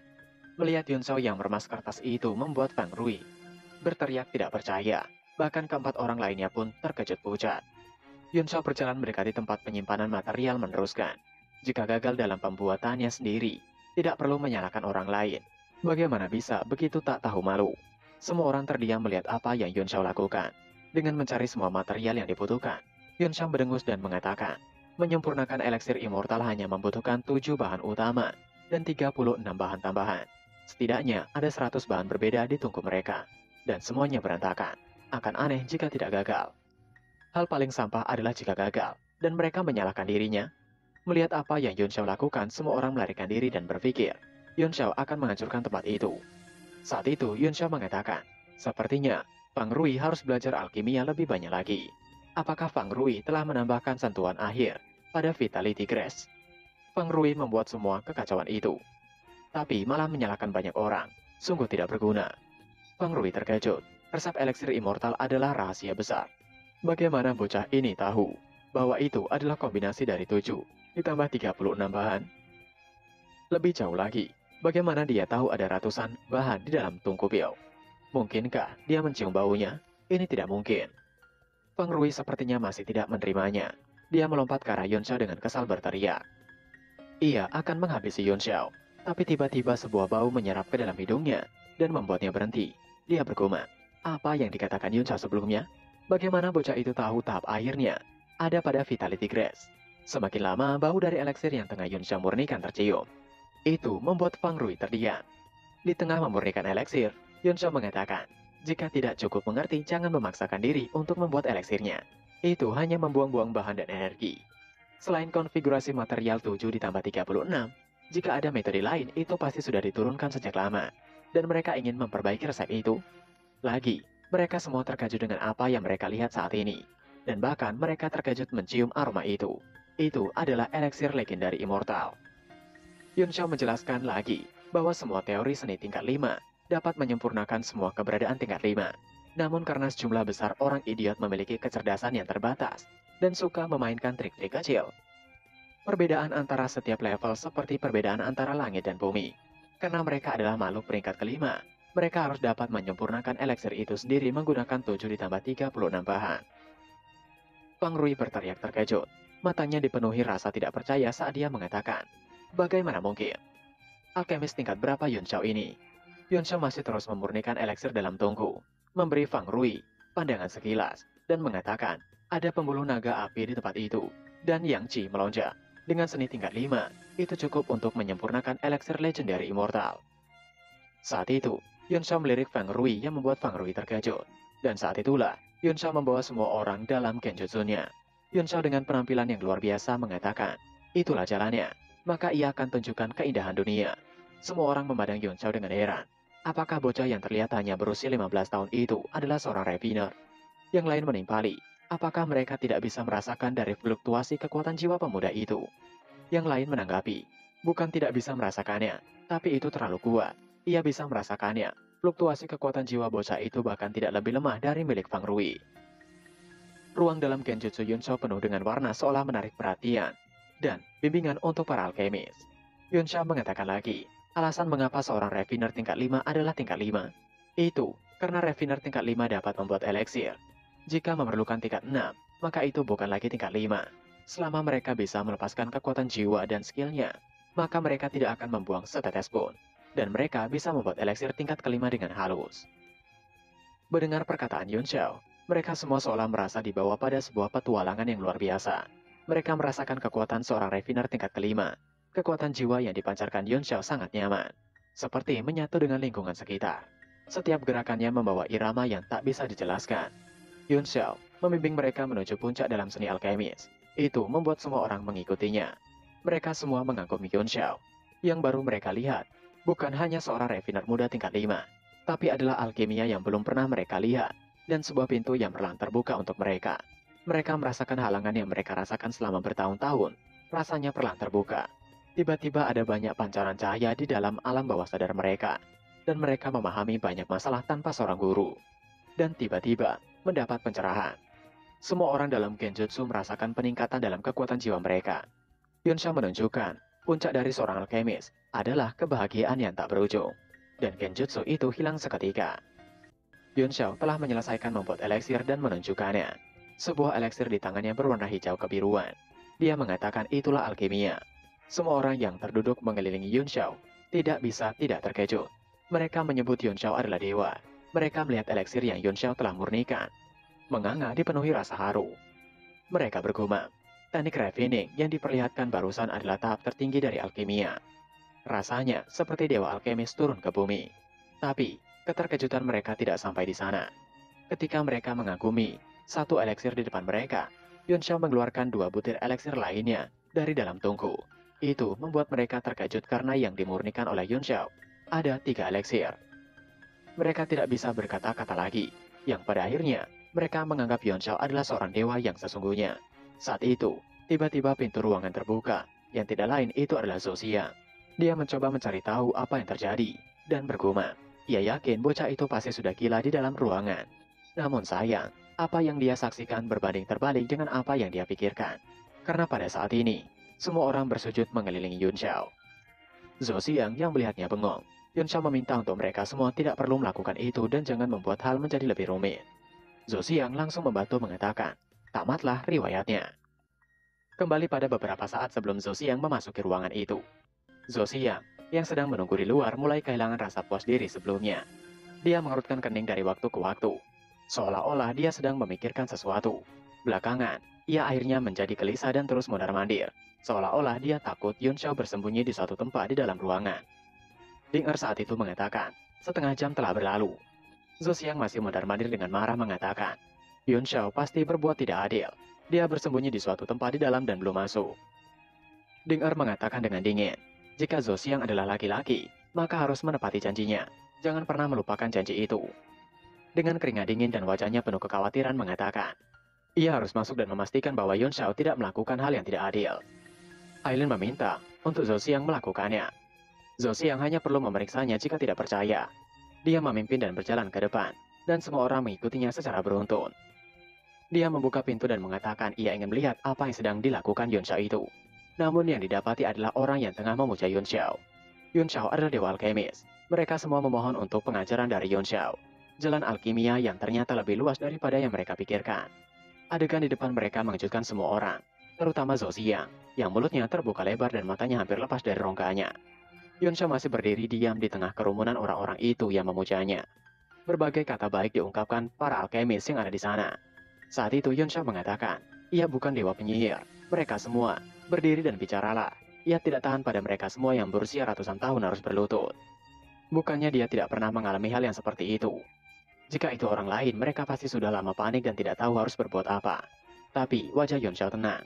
Bahkan tanpa melihat eliksir itu, dia langsung berjalan ke tengah dan dia meneruskan. Ia hanya menampilkan teknik supreme. Jika mereka memiliki masalah, ia dapat membantu mereka menyelesaikannya. Dan ada baiknya jangan panggil dirinya dewa penyihir. Ia tidak layak untuk gelar seperti itu. Panggil saja dirinya Tuan Muda Yun. Seorang alkemis segera memberikan Yun Xiao sebuah bangku untuk duduk dan tidak lelah untuk berdiri. Ketika Yun Xiao duduk, dia juga meminta untuk mereka duduk agar tidak sama lelahnya. Saat itu, Feng Rui memulai pertanyaannya. Dia menanyakan teknik. Ia ingin menanyakan sesuatu pada Yun Xiao. Mereka semua telah melihat pemurnian yang Yun Xiao lakukan. Tidak sedikit pun kekuatan jiwa atau energi yang terbuang percuma. Bagaimana penyempurnaan yang sempurna dapat dicapai? Kali ini semangat semua orang berada pada level tertinggi saat mereka memasang telinga untuk mendengarkan. Ini adalah keraguan terbesar di hati mereka. Saat itu Yun Xiao menjelaskan, setiap jenis pemurnian akan memiliki konsumsi kekuatan jiwa yang tidak masuk akal. Bahkan ia tidak terkecuali, namun kerugian semacam ini dapat dikendalikan. Waktu berlalu dengan lambat. Zhou Xiang yang sedang menonton di pintu masuk ruangan itu bagaikan kertas yang melayang. Pada akhirnya terjatuh di lantai. Dia tidak bisa mengatakan apa-apa melihat semua itu. Sedangkan yang lainnya menatap dengan diam. Zule dan Hong Yu penuh tanya. Ding Er dan Guru Luo hanya memasang senyuman di wajah mereka. Namun Zhou Xiang bangkit dari terkaparnya dan berteriak itu tidak mungkin. Ia tidak mempercayainya. Melihat pada alkemis yang duduk dengan patuh di hadapan Yun Xiao, Zhou Xiang bergumam. Apakah mereka masih para alkemis yang memiliki temperamen buruk, sikap buruk, dan sulit untuk disenangkan? Mengapa mereka semua bertingkah seperti siswa sekolah dasar? Di sisi Guru Luo, dia merasakan chi yang gelisah menyebar di tubuhnya, dan chi sejatinya beredar di meridian dan tulangnya dengan sendirinya. Dia menjadi pucat karena ketakutan. Tanah naga api memiliki efek yang sangat besar pada yang ekstrim di dalam tubuhnya. Saat itu, sekilas Yun Xiao melihat orang-orang masuk. Dia masih duduk sembari tersenyum mengatakan, mereka bisa cukupkan berhenti di sana. Semua orang harus luangkan waktu yang baik untuk mencerna apa yang telah ia ajarkan. Tuan Muda Hailin dan Kapten Zhou Xiang ada di sana. Semua orang terkejut. Semua alkemis bangkit berbalik dan menatap Zhou Xiang dan yang lainnya. Mata mereka menyemburkan api, dan mereka semua sangat marah. Zhou Xiang dan yang lainnya merasakan kemarahan yang luar biasa, mendatangi mereka tanpa alasan. Seolah-olah di udara di sekitar mereka akan terbakar. Para alkemis mulai kesetanan dan mulai memaki. Mereka berani mengganggu ajaran dari Tuan Muda Yun. Mereka semua pantas untuk dilenyapkan. Apakah itu cara para pedagang pemula memperlakukan alkemis? Hambatan yang telah mengganggunya selama lebih dari 10 tahun tiba-tiba terpecahkan. Mereka benar-benar merusak hal yang begitu sakral. Berbagai umpatan dilontarkan pada Zhou Xiang dan orang-orang yang baru saja masuk. Bahkan mereka berkeinginan untuk keluar dari kelompok dagang pemula. Itu membuat Zule dan Hailin panik ketakutan.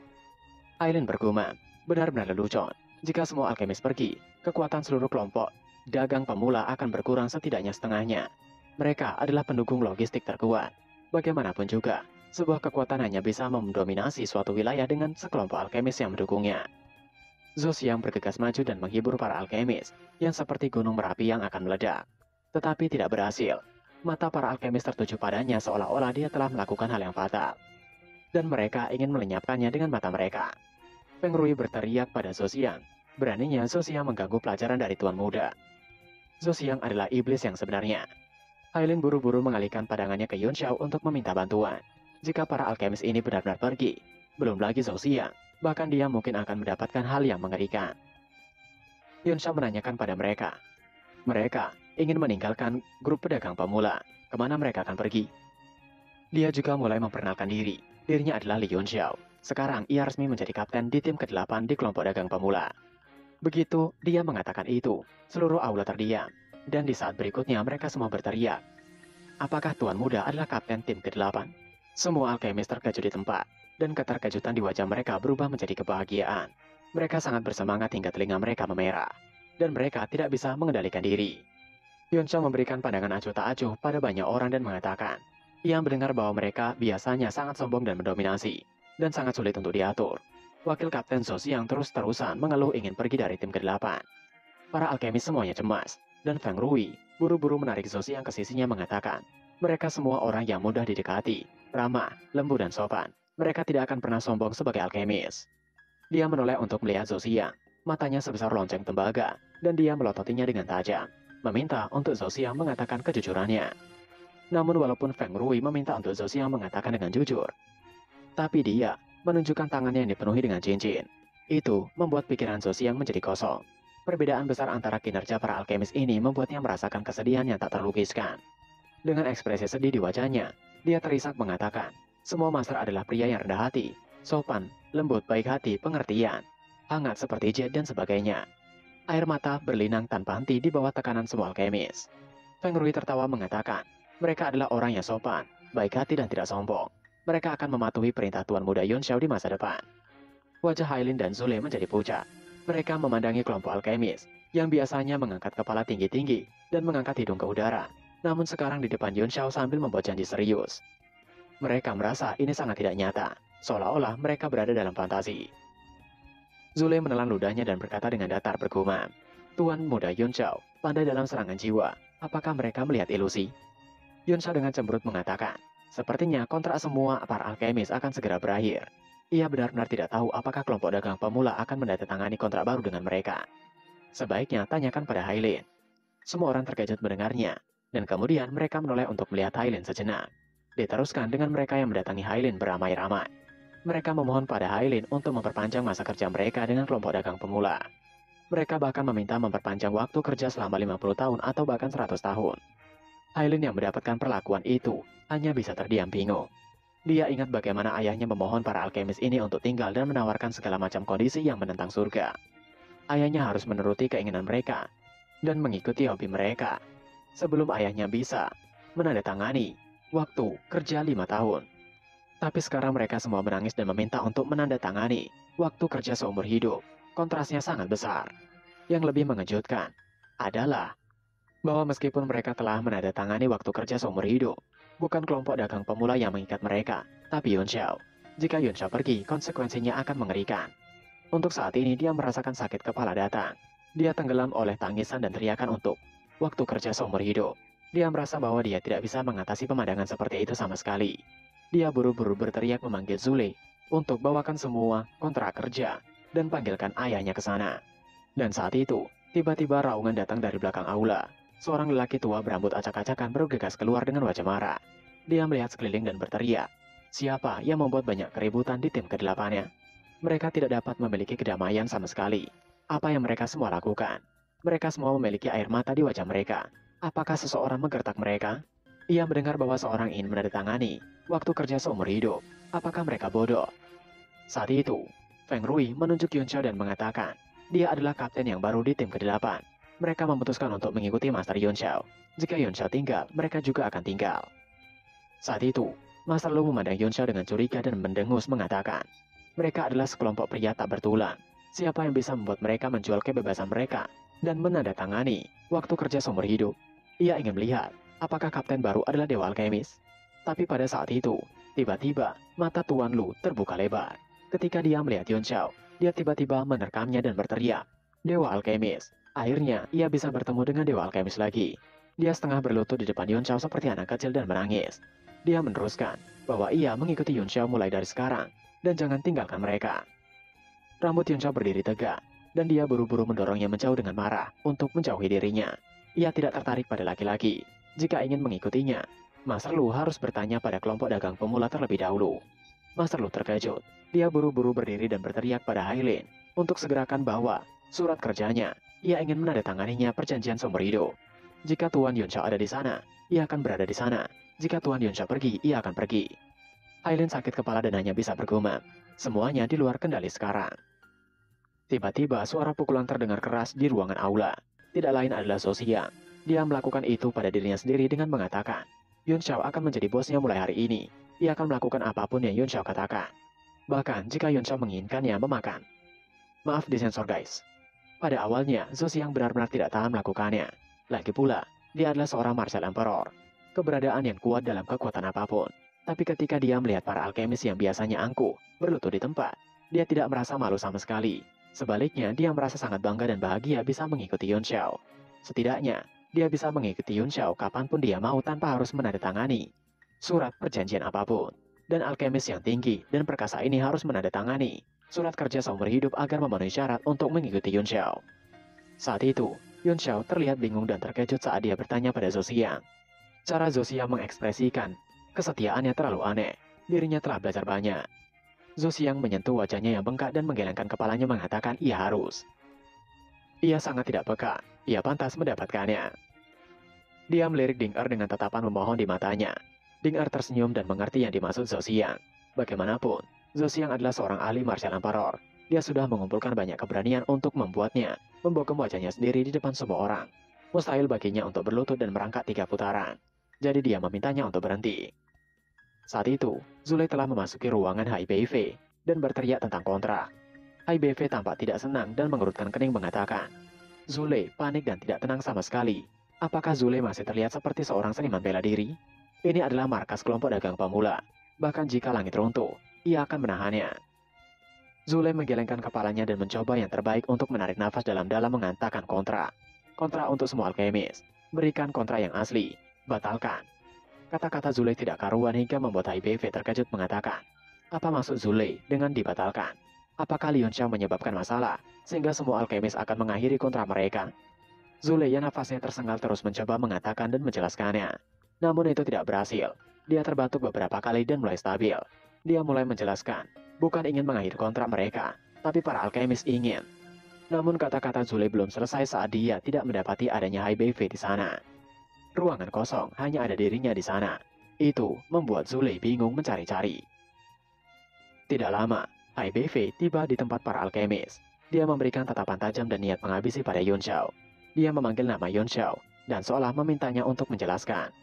Yunxiao masih berdiri dengan raut wajah yang gelap merasakan niat menghabisi milik HIBV. HIBV mengatakan, sepertinya Yunxiao menginginkan kebinasaan. Dia segera menerjang ke arah Yunxiao dan berteriak, apakah Yunxiao mencari kebinasaan? Yunxiao yang berada di aula langsung dikunci oleh niat menghabisi yang sangat kuat.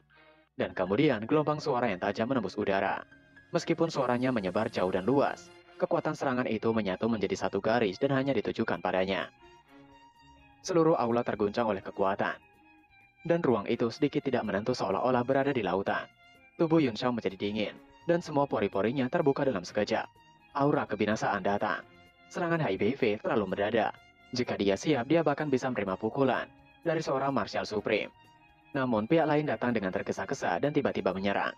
Kekuatan dari dua bintang Martial Supreme bergegas keluar, menyebabkan pori-porinya terbuka dan niat menghabisi untuk menembus tubuhnya. Pada saat itu, Lu Xun dan Feng Rui meraung dan bergegas menghalangi Yunxiao dengan tubuh mereka. Mata mereka berkilat dengan tatapan penuh tekad. Yunxiao tercengang dan pupil matanya melebar. Saat itu, HIBV terkejut melihat kedua orang itu menjadi perisai untuk Yunxiao. Di sisi Yunxiao, dia merasakan perasaan hangat mengalir di hatinya saat melihat dua lelaki tua berdiri di depannya. Mereka tidak melindungi diri mereka sendiri, tapi malah melindungi Yunxiao. Mereka tidak akrab dengan Yunxiao, tapi mereka bisa melihat tujuan yang tidak dapat dicapai dalam dirinya. Meskipun dia tidak bisa mencapainya, hatinya mendapatkannya. Yunxiao mengingat di mana ketika rekannya binasa karena melindunginya. Yunxiao yang merasakan dejavu segera menarik kedua orang itu menjauh darinya. Dan Yunxiao segera mengaktifkan magic armor pada tubuhnya. Tulang-tulang segera menyelimuti tubuhnya. Yunxiao menghalau serangan HIBV dengan armornya, dan itu sedikit berhasil. Serangan itu meleset dan menghancurkan lantai ruangan tersebut.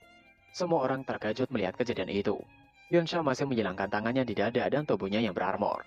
HIBV terdiam sejenak yang kemudian melirik Yunxiao menanyakan, itu adalah armor tingkat 9 bukan? Yunxiao menghilangkan armornya menimpali dengan sedikit khawatir. Kapten HBV telah salah paham.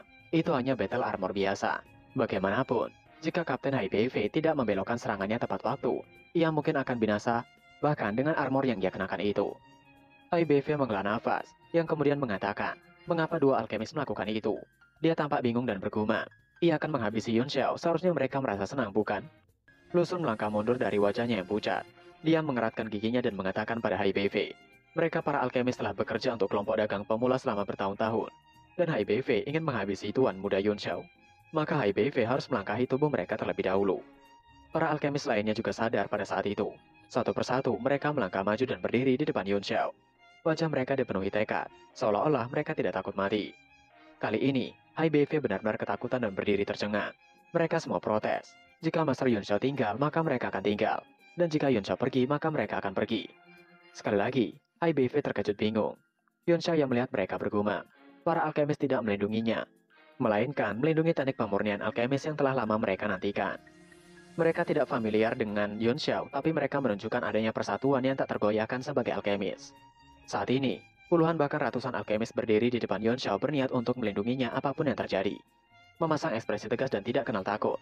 Saat itu, Hailin berteriak pada HBV menanyakan, apa yang ayahnya lakukan? Hailin juga bergegas dan mengkritik. Wajahnya penuh amarah. Belum lagi Yun Xiao telah menyelamatkan hidupnya beberapa kali. Dan penguasaan seni bela dirinya telah memenangkan kekaguman dan rasa hormat dari banyak master. Jika Yun Xiao binasa di sana, dia pasti akan berada dalam masalah besar.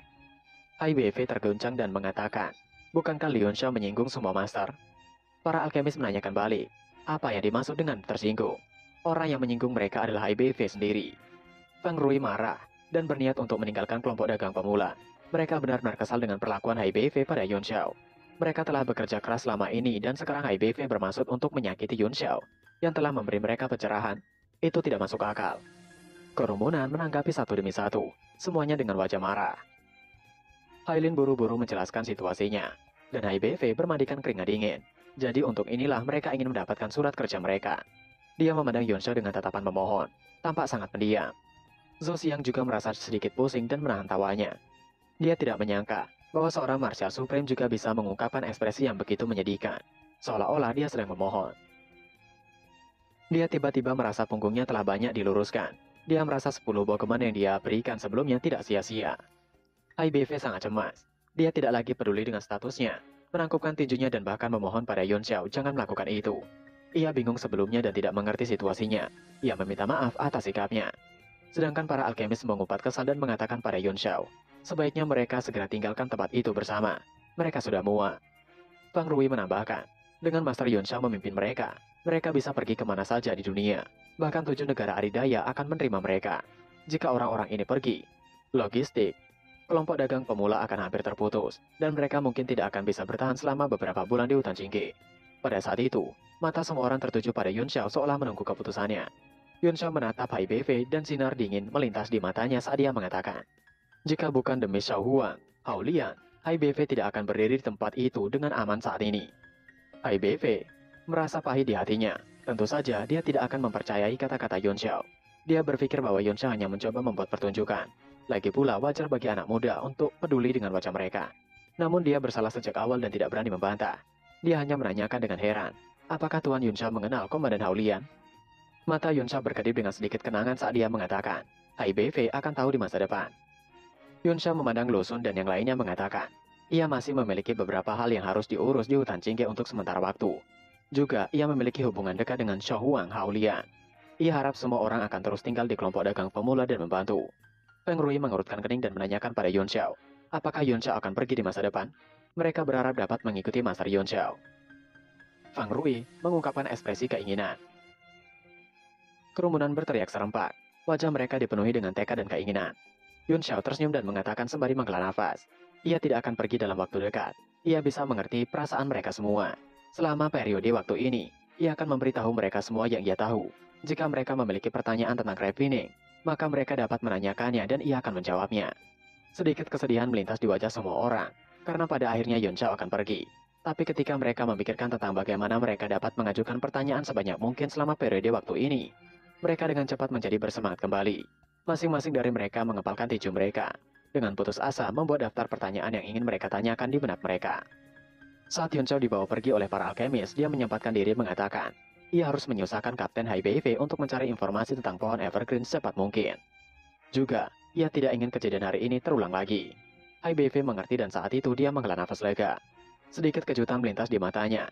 Sepertinya Yun Chao benar-benar mengenal sang komandan Haulian. Apalagi hubungan mereka sepertinya cukup dalam. Mungkinkah Yun Chao anak tidak sadari pemimpin Haulian? Atau mungkin putra seorang teman lama? Pikirannya dipenuhi dengan pikiran acak. Zhou Xiang memasang telinganya lebar-lebar mendengar gumaman HBV.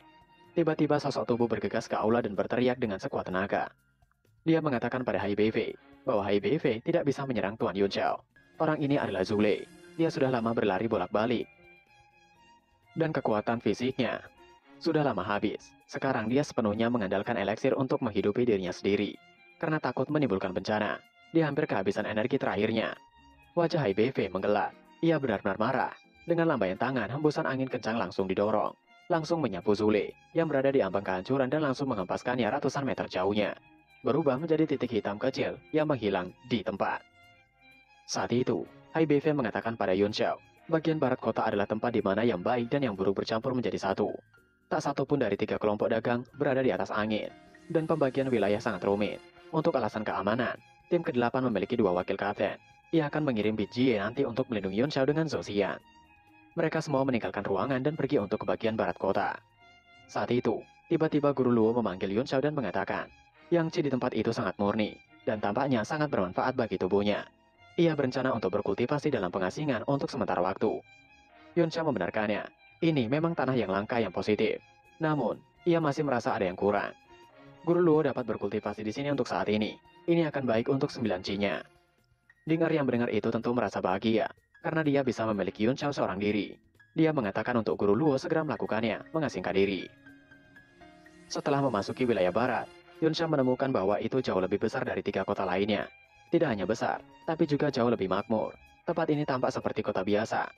3 kelompok dagang besar saling membatasi satu sama lain, memberikan ruang bagi pasukan ikan kecil lainnya untuk bertahan hidup. Yang menghadirkan pemandangan ratusan bunga bermekaran. Namun 100 bunga ini mekar serempak, yang semuanya merupakan perbuatan dosa. Pada saat yang sama, hal itu juga menimbulkan masalah besar lainnya. Kekacauan dalam keamanan publik. Karena tidak ada aturan atau batasan, tempat ini memiliki jumlah kematian tertinggi setiap hari di hutan Jingge. Namun, sejumlah besar seniman bela diri masih bergerak masuk dengan gembira. Karena kegembiraan terbesar di sini juga. Tidak ada aturan atau batasan. Sambil berjalan, Zhou Xiang menjelaskan, meskipun tugas utama tim ke-8 adalah memberikan jaminan untuk produksi banyak master alkemis, tampaknya itu adalah tim yang berspesialisasi dalam logistik di mata orang lain. Namun kekuatan tempur mereka secara keseluruhan juga merupakan salah satu yang terbaik di antara 8 tim. Ini karena tim ke-8 terlalu penting. Jika bukan karena jinaga api di sana, mereka tidak akan mengatur wilayah tim ke-8 di barat kota. Ada jalur khusus untuk suplai material alkemis. Tapi itu juga merupakan cara yang sangat penting untuk mendapatkan material lokal di barat kota. 400 dari 10 serikat pedagang, Thousand Treasure Tower, Sekte Jinan, 4 sekte ekstrim, dan asosiasi pedagang Tianyi, semuanya memiliki cabang di sana. Ding-er menghela nafas dengan emosi, bergumam. Kelompok dagang Tian Yuan berada di 10 aliansi pedagang, tapi masih ada celah besar di antara mereka berempat. Setidaknya, perusahaan perdagangan Tian Yuan tidak setingkat dengan keempat raksasa ini. Saat itu, ada 2 orang pria berusaha menggoda Ding-er, memanggilnya dan menanyakan berapa. Zhou Xiang tahu bahwa Ding-er sangat tidak nyaman. Dia tersenyum dan mengatakan, di sana memang seperti itu. Semua pria memiliki karakter liar dan kejam. Mereka tidak bisa dikatakan sebagai manusia. Jadi Ding-er harus beradaptasi dengan mereka. Tubuh Ding-er bergetar dan wajahnya menggelap. Dia mengatakan dengan dingin. Ia pikir lebih cocok bagi mereka untuk beradaptasi dengannya. Ketika mengatakan itu, sinar dari sarung tangan yang muncul. Dan cahaya panah putih melesat tanpa peringatan apapun. Seorang lelaki tua di pinggir jalan, yang membuatnya ingin muntah dan menunjukkan ekspresi mupeng terkejut. Dia berteriak dan ingin menghindar. Tapi, sinar panahnya terlalu cepat dan menghujamnya hingga binasa. Wajah Ding-er menatap Zhou Xiang dengan kesal mengatakan sekali lagi. Ia pikir lebih baik merekalah yang beradaptasi dengannya. Ledakan serangan Ding-er di belakang membuat semua orang kebingungan. Ding-er mengatakan lagi, jika ada hal lain yang membuatnya tidak nyaman, maka hadiahnya adalah kebinasaan. Mulut Zhou Xiang terbuka lebar. Tidak dapat bereaksi tepat waktu. Dia tidak menyangka, kecantikan yang segar dan cantik ini akan begitu kejam. Yun Chao yang melihatnya bergumam, sebagai putri kesayangan kamar dagang dan salah satu dari 2 wanita cantik dalam 10 aliansi pedagang. Dia biasanya dikelilingi oleh semua rasa hormat dan kekaguman. Dia tidak pernah ditatap oleh sekawanan serigala lapar dengan cara seperti itu. Sejak mereka memasuki hutan Jingge, hati Ding Er telah lama terbakar dengan api amarah. Saat ini Zhou Xiang menyentuh kepalanya mengatakan, itu adalah masalah besar. Yun Xiao bingung, masalah besar apa yang Zhou Xiang maksud? Bukankah banyak orang binasa setiap hari di sana? Zhou Xiang membenarkannya, tapi itu hanya untuk pasukan kecil. 3 kelompok dagang lainnya masih memiliki aturan sendiri. Lagi pula mereka adalah penguasa hutan Jingge dan memiliki aturan sendiri. Hanya dengan begitu, mereka dapat meyakinkan orang dan tidak menimbulkan kekacauan. Selain itu, situasi di sebelah barat kota sangat rumit.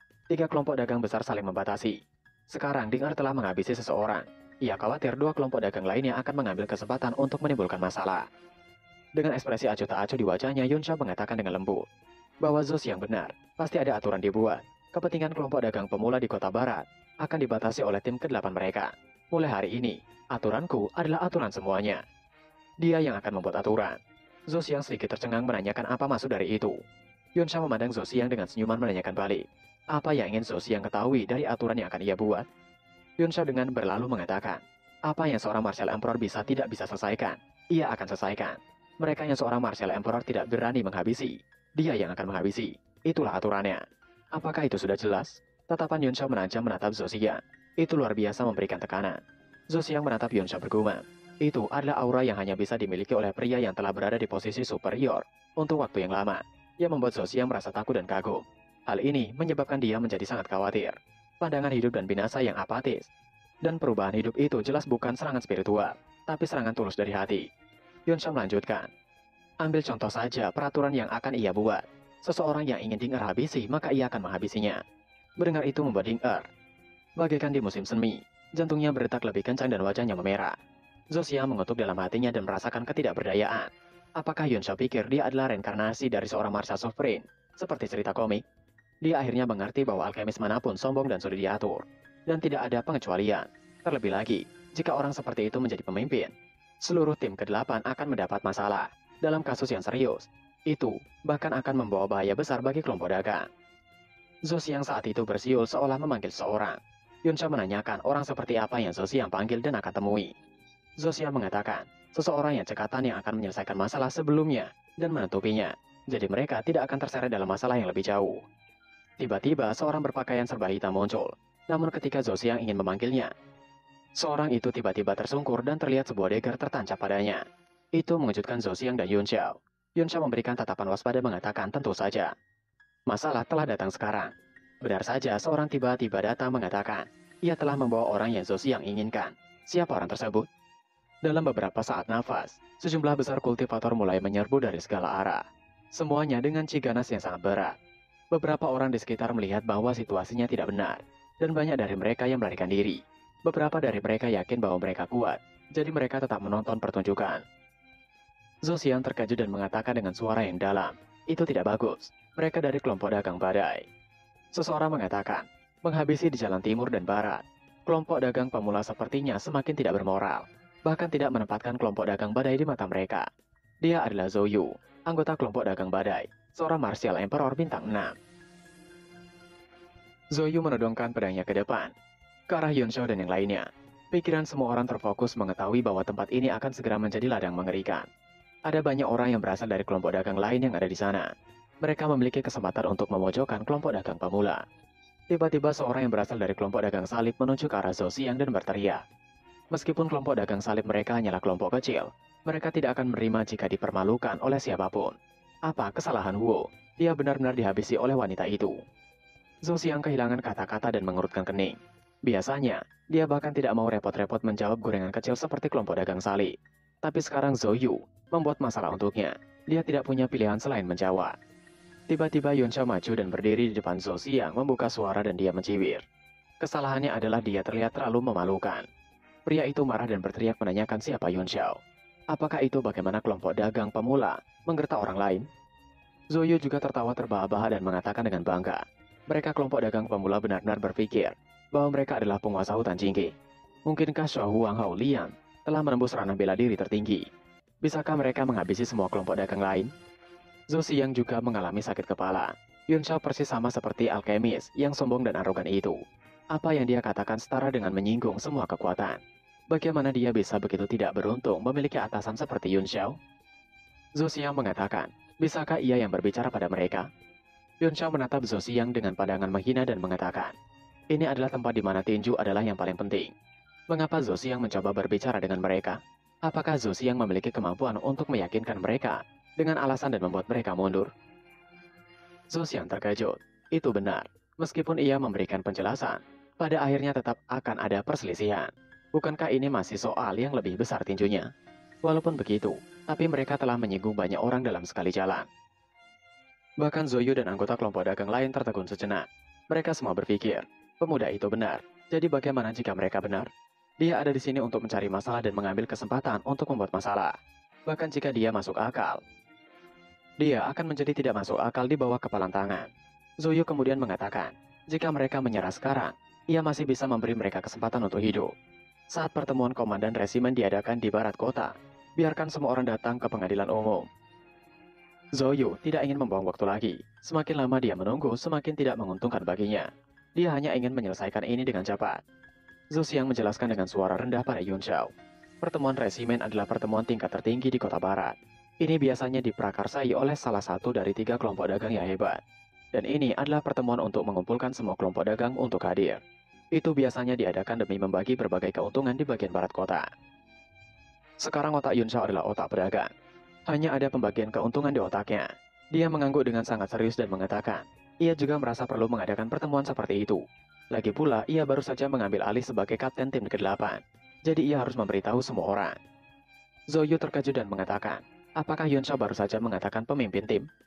Seorang yang hanya berada di Martial King. Itu sungguh lucu. Semua orang tertawa mendengarnya. Yun Xiao benar-benar diremehkan. Saat itu, mata Zoyu tiba-tiba berkontraksi. Dan dia berteriak. Ia mengenali Yun Xiao. Yun Xiao adalah pemuda misterius yang memasuki kota bersama Hailin dan menghabisi beberapa komandan kelompok dagang padanya. Yun Xiao menimpali. Ia tidak melakukan apa-apa ketika sampai ke kota. Mata mereka yang mana melihat ia menghabisi seseorang? Zoyu dengan dingin mengatakan, Yun Xiao memiliki 2 wanita jahat bersamanya. Dan orang yang menghabisi Huo Tua, mungkinkah adalah salah satu dari mereka? Bagaimana dengan yang lain? Juga, apakah Yun Xiao menghabisi Ye Xin? Zoyu mengatakan ia telah mengamati Yun Xiao ketika memasuki kota. Pada awalnya, Zoyu merasa bahwa penampilan Yun Xiao agak mirip dengan rumor yang beredar. Tapi basis kultivasinya hanya Martial King, telah membuatnya mengesampingkan identitasnya. Sekarang dia mendengar bahwa Yun Xiao adalah pemimpin tim ke-8 kelompok dagang pemula. Dia terkejut dan mengkonfirmasi identitasnya. Jika tidak ada alasan khusus, kelompok dagang pemula tidak akan pernah membiarkan seorang pemuda yang hanya seorang Martial King bintang 3 mengambil posisi penting sebagai pemimpin tim. Yun Xiao tertawa mencibir. Zoyu sangat bertele-tele. Tidak peduli apa yang ia jawab, Zoyu tetap akan menangkapnya, bukan? Karena hasilnya sama, mereka benar-benar punya waktu luang. Yun Xiao dengan suara dalam mengatakan, banyak bacot akan membuat mereka cepat binasa. Zoyu merengus berat.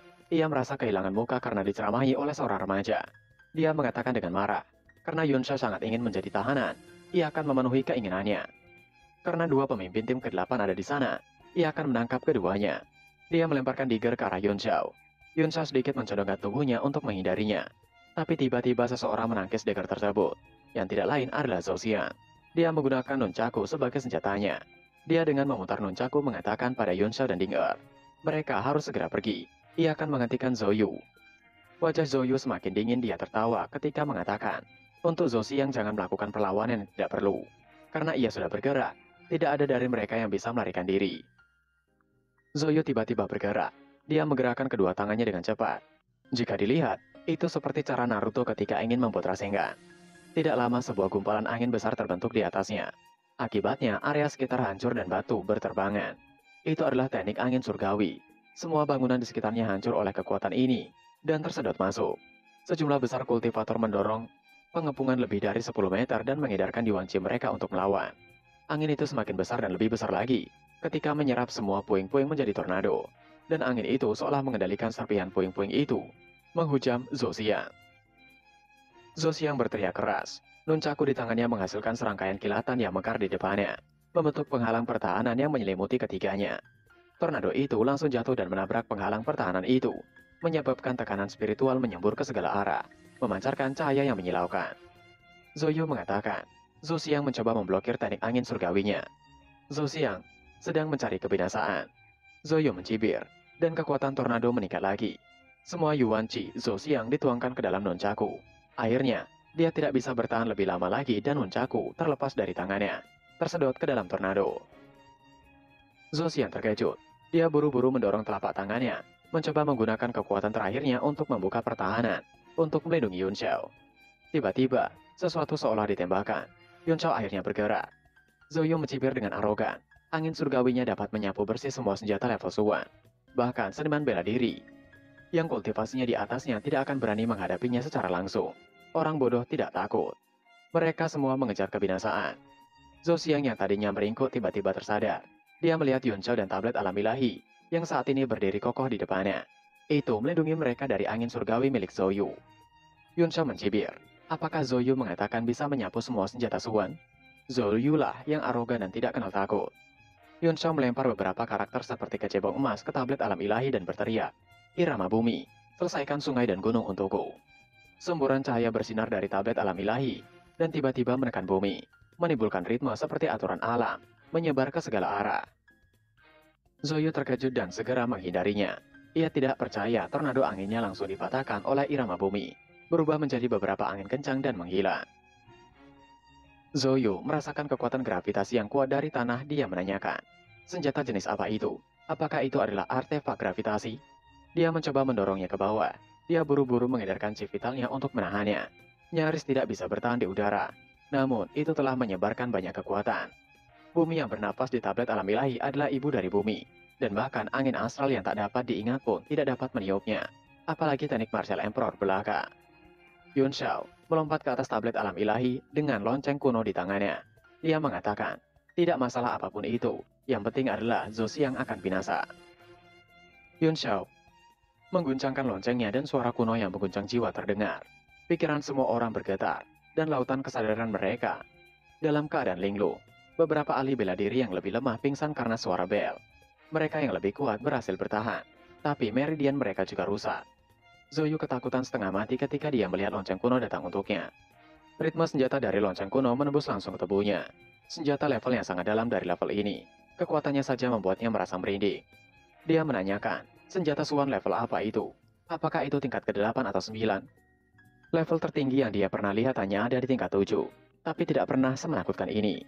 Zoyu meraung keras dan meledak dengan seluruh kekuatannya. Menembus batas tanah, dia mengumpulkan semua yuan chi-nya di tinjunya dan menekan lonceng kuno. Namun itu tidak berhasil. Alhasil dia memilih untuk menutupi telinganya karena suara itu begitu menyakitkan. Saat Zoyu mencoba menutupi telinganya, tubuhnya bergetar, dan dia tiba-tiba melepaskannya dan melihat bahwa salah satu daun telinganya terlepas. Ditambah, saat ini dia terkejut karena sesuatu seolah keluar dari telinganya. Banyak ular yang merambat keluar dari sana. Zoyu berteriak merasakan hal yang di luar kendalinya, tapi pada akhirnya Zoyu tersadar. Itu adalah serangan spiritual. Zoyu mencoba untuk tetap tenang. Dia mencoba menenangkan dirinya untuk beberapa kali. Zoyu segera menggunakan teknik angin surgawinya lagi untuk menghancurkan ilusi itu. Pada saat kritis ini, dia melepaskan semua kekuatannya sebagai Martial Emperor bintang 6. Angin kencang keluar dari tubuhnya, membelah seluruh kehampaan dan sinar matahari masuk. Zoyu sangat terdorong. Dia dengan senang hati memperluas angin di tangannya, dan seluruh ruangan hancur berkeping-keping dalam sekejap. Sosok yang mengesankan itu juga berangsur-angsur menjauh, dan runtuh bersama dengan dunia kesadaran. Martial Emperor bintang 6 dianggap ahli di seluruh benua Tianwu. Level Yun Xiao terlalu jauh darinya, dan teknik matanya tidak bisa menjebaknya sama sekali. Saat Zoyu keluar dengan semangat tinggi, kepalan seperti pot tanah liat lainnya jatuh di perutnya. Itu seberat gunung, dan tekanannya mengejutkan. Itu adalah golem. Dia memberikan serangan mendadak pada Zoyu yang membuatnya mengerang dan melemparkannya. Dia terkejut mengetahui bahwa golem itu adalah monster tipe batu yang berada di ranah Martial Emperor. Zoyu terkejut. Bagaimana monster batu itu muncul dari udara tipis? Selain itu, dia adalah seorang Martial Emperor. Saat itu, serangan lain datang dari Yun Xiao yang melompat melemparkan Demon Slaying-nya. Ketika serangan lain datang, Zoyu tidak punya waktu untuk memikirkannya. Tekanan itu membuat tubuhnya tegang. Dia mengedarkan teknik angin surgawinya ke puncak lagi dan membuang kedua tinjunya. Dia meraung marah dan mengumpulkan semua chi vitalnya di ujung tangannya. Dia dengan keras mengibaskannya dalam upaya untuk mendorong monster batu itu pergi. Kemudian dia memadatkan telapak tangannya dan menamparkannya ke arah cahaya pedang. Namun serangan dari Yun Xiao tidak berhenti di sana. Saat itu, tiba-tiba sebuah telapak tangan emas yang begitu besar muncul di udara tipis. Semakin lama semakin membesar. Itu mengarah pada Zoyu yang membuat Zoyu terkejut ketakutan. Dia tidak memiliki kesempatan untuk menghindarinya atau bahkan menahannya. Dan saat telapak tangan yang besar menghujam Zoyu dan menyebabkan ledakan yang begitu besar di tengah, Para kultivator yang melihat dari kejauhan hanya bisa terdiam. Tidak ada dari mereka yang bisa bereaksi dengan semua ini. Itu terjadi begitu cepat dan juga kekuatan mengerikan. Untuk beberapa waktu, asap dan debu mengepul di mana Zoyu terhujam serangan. Dan debu pun menyapu ke arah para kultivator yang ada di sekitar. Setelah debu itu menghilang, segera kelompok dagang badai dan beberapa pasukan bawahan di kejauhan semua menatap Yunsho dengan terkejut saat Yunsho terbang dengan Zoyu yang penuh luka di tangannya. Yunsho menaiki gelembung sebagai pijakan yang ia gunakan untuk melayang. Dia membawa Zoyu di tangannya seperti membawa seekor kucing. Yunsho melemparkannya ke depan di hadapan semua orang. Yunsho menatap dengan tajam ke arah Zoyu yang terbaring di tanah seperti dogi yang binasa, berlumuran dan terus-menerus mengerang. Itu adalah hasil pertarungan antara Martial King melawan seorang Martial Emperor. Mulut semua orang terbuka lebar. Mereka tidak dapat menerima fakta bahwa Zoyu, Martial Emperor bintang 6, dikalahkan oleh Martial King. Mata Yunsho menyapu kerumunan. Meskipun mereka seperti capung, semua orang merasa seolah-olah sedang ditatap, dan mereka semua menundukkan kepala tidak berani menatap mata Yunsho. Saat itu Yunsho mengatakan, ia tidak akan menghabisinya, tetapi karena Zoyu berani menonjol dan menargetkannya hari ini, maka Zoyu harus membayar harga kembali dan katakan pada orang-orang kelompok badai apa yang terjadi di sana. Yunsho mengatakan pada Zhou Xiang, yang masih dalam keadaan linglung untuk membawa mereka semua pergi dan sebarkan beritanya. Pertemuan di sebelah barat kota akan diadakan 3 hari kemudian. Semua kelompok dagang harus berpartisipasi.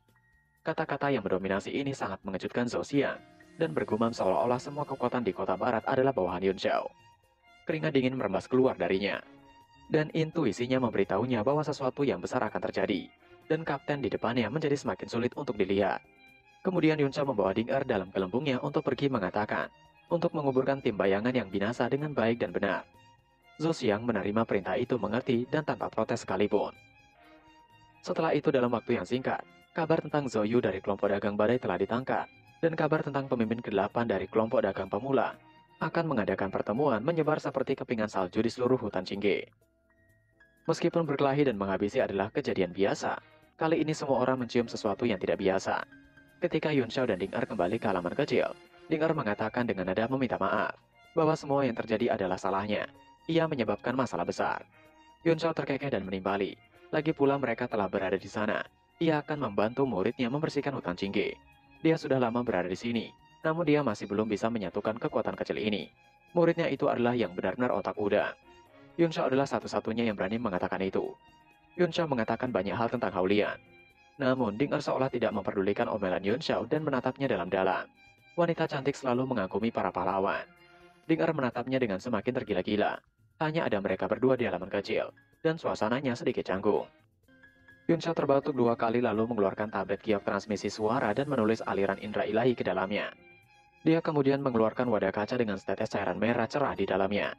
Dia meninggalkan kedua barang itu di gelembung dan segera meninggalkan Ding-er dan mengatakan, perintahkan Zhou Xiang untuk secara pribadi mengirimkan kedua barang ini kepada seorang di kelompok dagang kerangka bernama Tuan Yu. Ding-er mengambil kedua benda itu dan melihatnya sebentar. Meskipun dia bingung karena Yunsho tidak mengatakan apa-apa, dia tidak perlu bertanya. Dia berbalik dan pergi. Ding-er pergi dengan hati yang hujan. Dia berharap untuk berlama-lama dengan Yunsho, tapi pada akhirnya itu pupus. Yunsho yang berjalan menuju bangunan bergumam sendiri. Hutan Jingge ini semakin menarik. Namun Hao-Lian di mana dia sekarang? Ia yakin HBV juga tidak tahu tentang ini, tapi ia masih punya cara untuk menemukannya. Saat dia hendak memasuki bangunan untuk berkultivasi, hatinya tiba-tiba tergerak. Dia memandang dengan heran ke langit di atas bangunan tidak jauh dari sana. Ada cahaya merah redup. Yunsho menyadari bahwa itu adalah Guru Luo. Sosok Yunsho berkedip saat dia menuju cahaya merah. Di ruang rahasia, Guru Luo tengah berkultivasi dengan tenang, sama sekali tidak menyadari dunia luar. Lapisan cahaya merah berkedip-kedip di luar tubuhnya dan itu menyebar bagaikan api. Dan aura merah muncul dari tanah, beredar di sekujur tubuhnya dengan setiap nafas yang dia ambil. Dan dengan setiap nafas, warna cahaya semakin kuat. Yunsho dengan lembut membuka kunci dan memasuki ruangan, tetapi Guru Luo bahkan tidak menyadarinya. Guru Luo sebenarnya menunjukkan tanda-tanda kepemilikan Divine Body. Mungkinkah tubuh 9 yang Guru Luo telah diaktifkan? Yunsho merenung untuk waktu yang lama. Guru Luo tampak telah memasuki keadaan yang aneh. Divine Body 9 yang miliknya dikombinasikan dengan cis jati 9 yang dari Istana Shenxiao. Adalah salah satu teknik kultivasi terbaik di dunia. Bahkan Yunsho tidak berani menebak tanpa izin. Namun, satu hal yang pasti, keadaan ini bermanfaat bagi Guru Luo. Tiba-tiba terdengar suara yang mengatakan, sungguh positif yang Qi yang kuat. Ia khawatir itu tidak sesederhana nadi bumi naga api di bawah sini. Naga iblis yang sudah lama tidak berbicara, tiba-tiba membuka mulutnya. Tampaknya ada sedikit emosi dalam suaranya. Yunsha menanyakan maksud dari ucapan naga iblis. Yang disebut nadi naga hanyalah kumpulan Qi di dunia, dan naga api lahir dari yang Qi yang kuat. Pada akhirnya itu masih merupakan tempat yang mengumpulkan Qi. Setelah akumulasi dan evolusi yang lama, Qi ini akan menghasilkan segala macam perubahan aneh. Salah satunya memiliki peluang untuk terus berkembang dan membentuk 1 dari 10.000 naga Qi.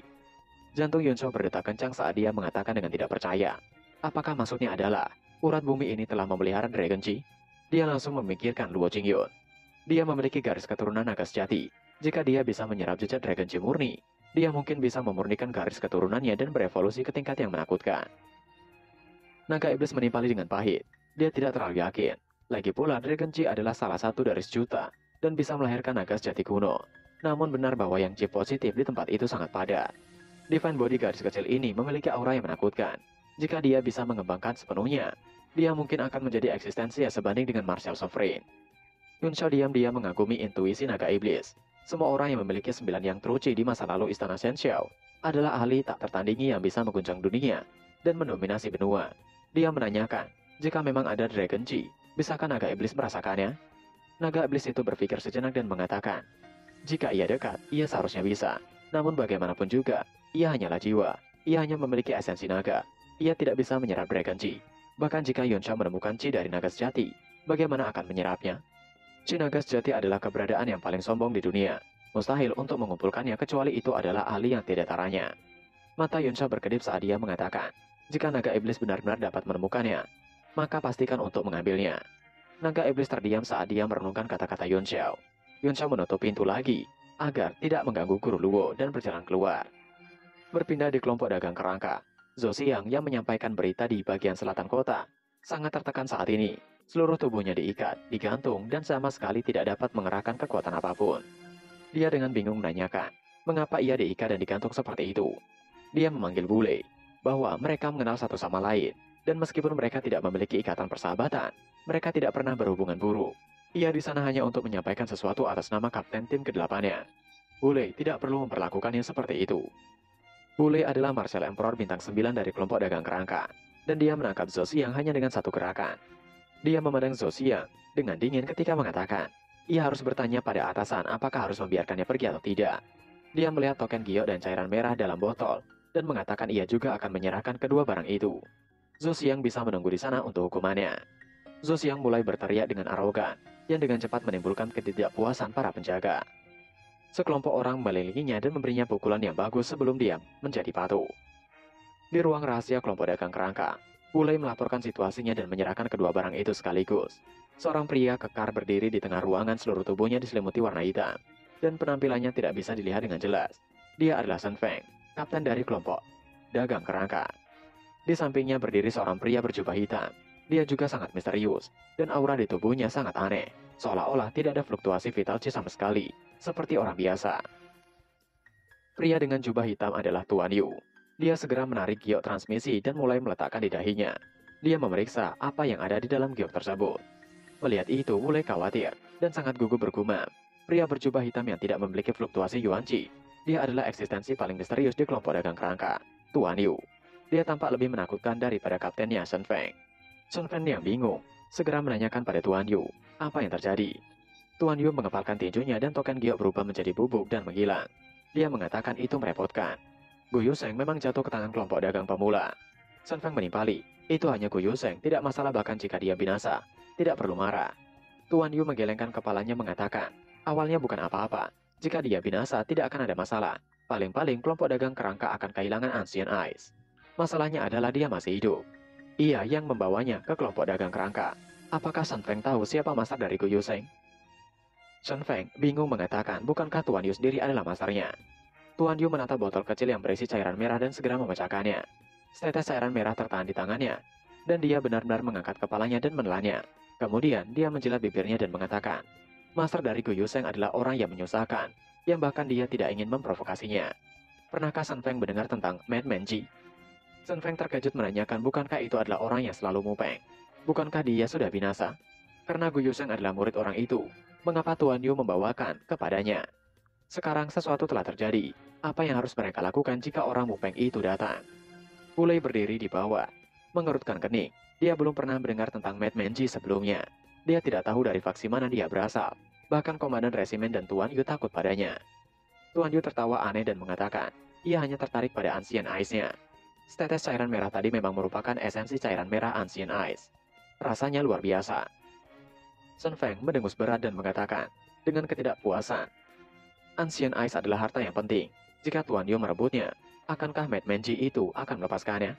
Meskipun ia tahu Tuan Yu tidak takut padanya, Tuan Yu tidak ingin mendapat masalah besar mengejarnya setiap hari, bukan? Tuan Yu tersenyum mengatakan bahwa itu salah. Gu Yuseng hanyalah subjek uji coba bagi Mad Menji. Apakah Sun Feng pikir dia akan dengan santai memberikan harta seperti itu kepada seorang murid? Ia tahu temperamen orang itu dengan sangat baik. Klan Ancient Ice adalah suku yang hidup berkelompok. Dia pasti telah menemukan makam Ancient Ice dan memperoleh sejumlah Ancient Ice. Itu sebabnya dia bersedia menggunakan salah satunya pada muridnya untuk percobaan.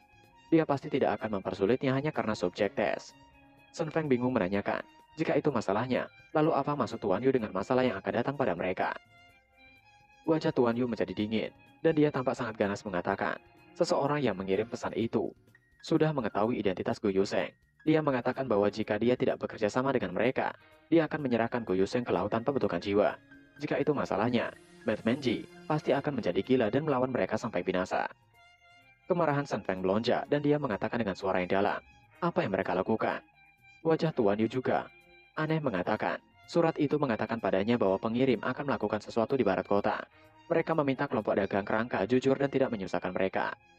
Wulei terkejut dan buru-buru mengatakan, belum lama ini, berita datang dari barat kota. Dikatakan bahwa kelompok dagang pemula baru saja mengambil seseorang sebagai kapten baru dari tim ke-8. Dia sangat muda dan kekuatannya misterius. Dia baru saja menangkap Zoyu dari kelompok dagang badai dan mengatakan bahwa pertemuan komandan resimen akan diadakan dalam 3 hari. Mungkinkah itu terkait dengan masalah ini? Tuan Yu mengerutkan kening dan bergumam pada dirinya sendiri. Pemimpin tim yang baru diangkat memiliki kemampuan misterius dan tak terduga. Mungkinkah orang itu yang menangkap Gu Yuseng?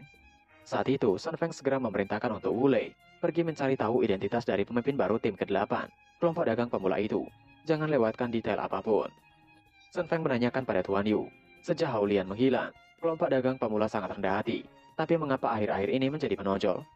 Tuan Yu meminta untuk Sun Feng tidak perlu khawatir. Bahkan jika Hao Lian menerobos ke ranah Martial Sovereign, tidak akan ada yang perlu ditakutkan.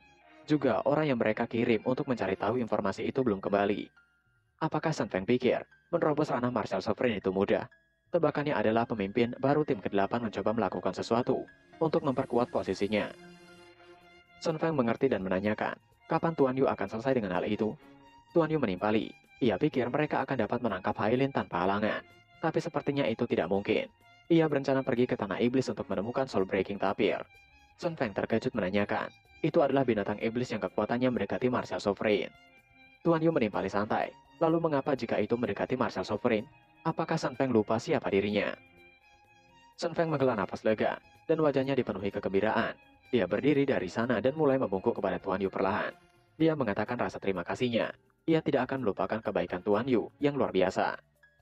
Tuan Yu meminta untuk tidak perlu memikirkannya. Setelah dia selesai berbicara, hatinya tiba-tiba bergerak dan wajahnya menunjukkan ekspresi terkejut. Dia melihat ke arah barat kota seolah-olah semua bangunan di sini tidak bisa menghalangi matanya, dan dia bisa melihat menembus lapisan ruangan. Dia mengatakan, itu adalah yang chi positif yang kuat. Sun Feng yang tidak tahu apa menanyakan, apa yang Tuan Yu lihat? Tuan Yu dengan marah berteriak itu adalah fenomena Divine Body. Fenomena Nine yang Divine Body. Sun Feng juga mulai panik menanyakan, apakah Tuan Yu tidak salah lihat? Tuan Yu dengan tubuh gemetar mengatakan tidak mungkin ia salah lihat. Orang yang menghabisi 3 raja dari sukunya dan menjebak sukunya di bawah Gunung 5 Awan selama hampir 1000 tahun adalah Gu Qingqing, kepala istana ke-19 dari istana Shen Xiao, dan orang yang memiliki tubuh asli 9 yang sukunya memiliki deskripsi mendetail tentang Divine Body seperti itu. Cahaya hitam melintas di wajahnya dan matanya meledak dengan rasa kejam yang kuat. Dia mengatakan, ia tidak percaya bahwa 1000 tahun kemudian Divine Body semacam ini akan muncul lagi.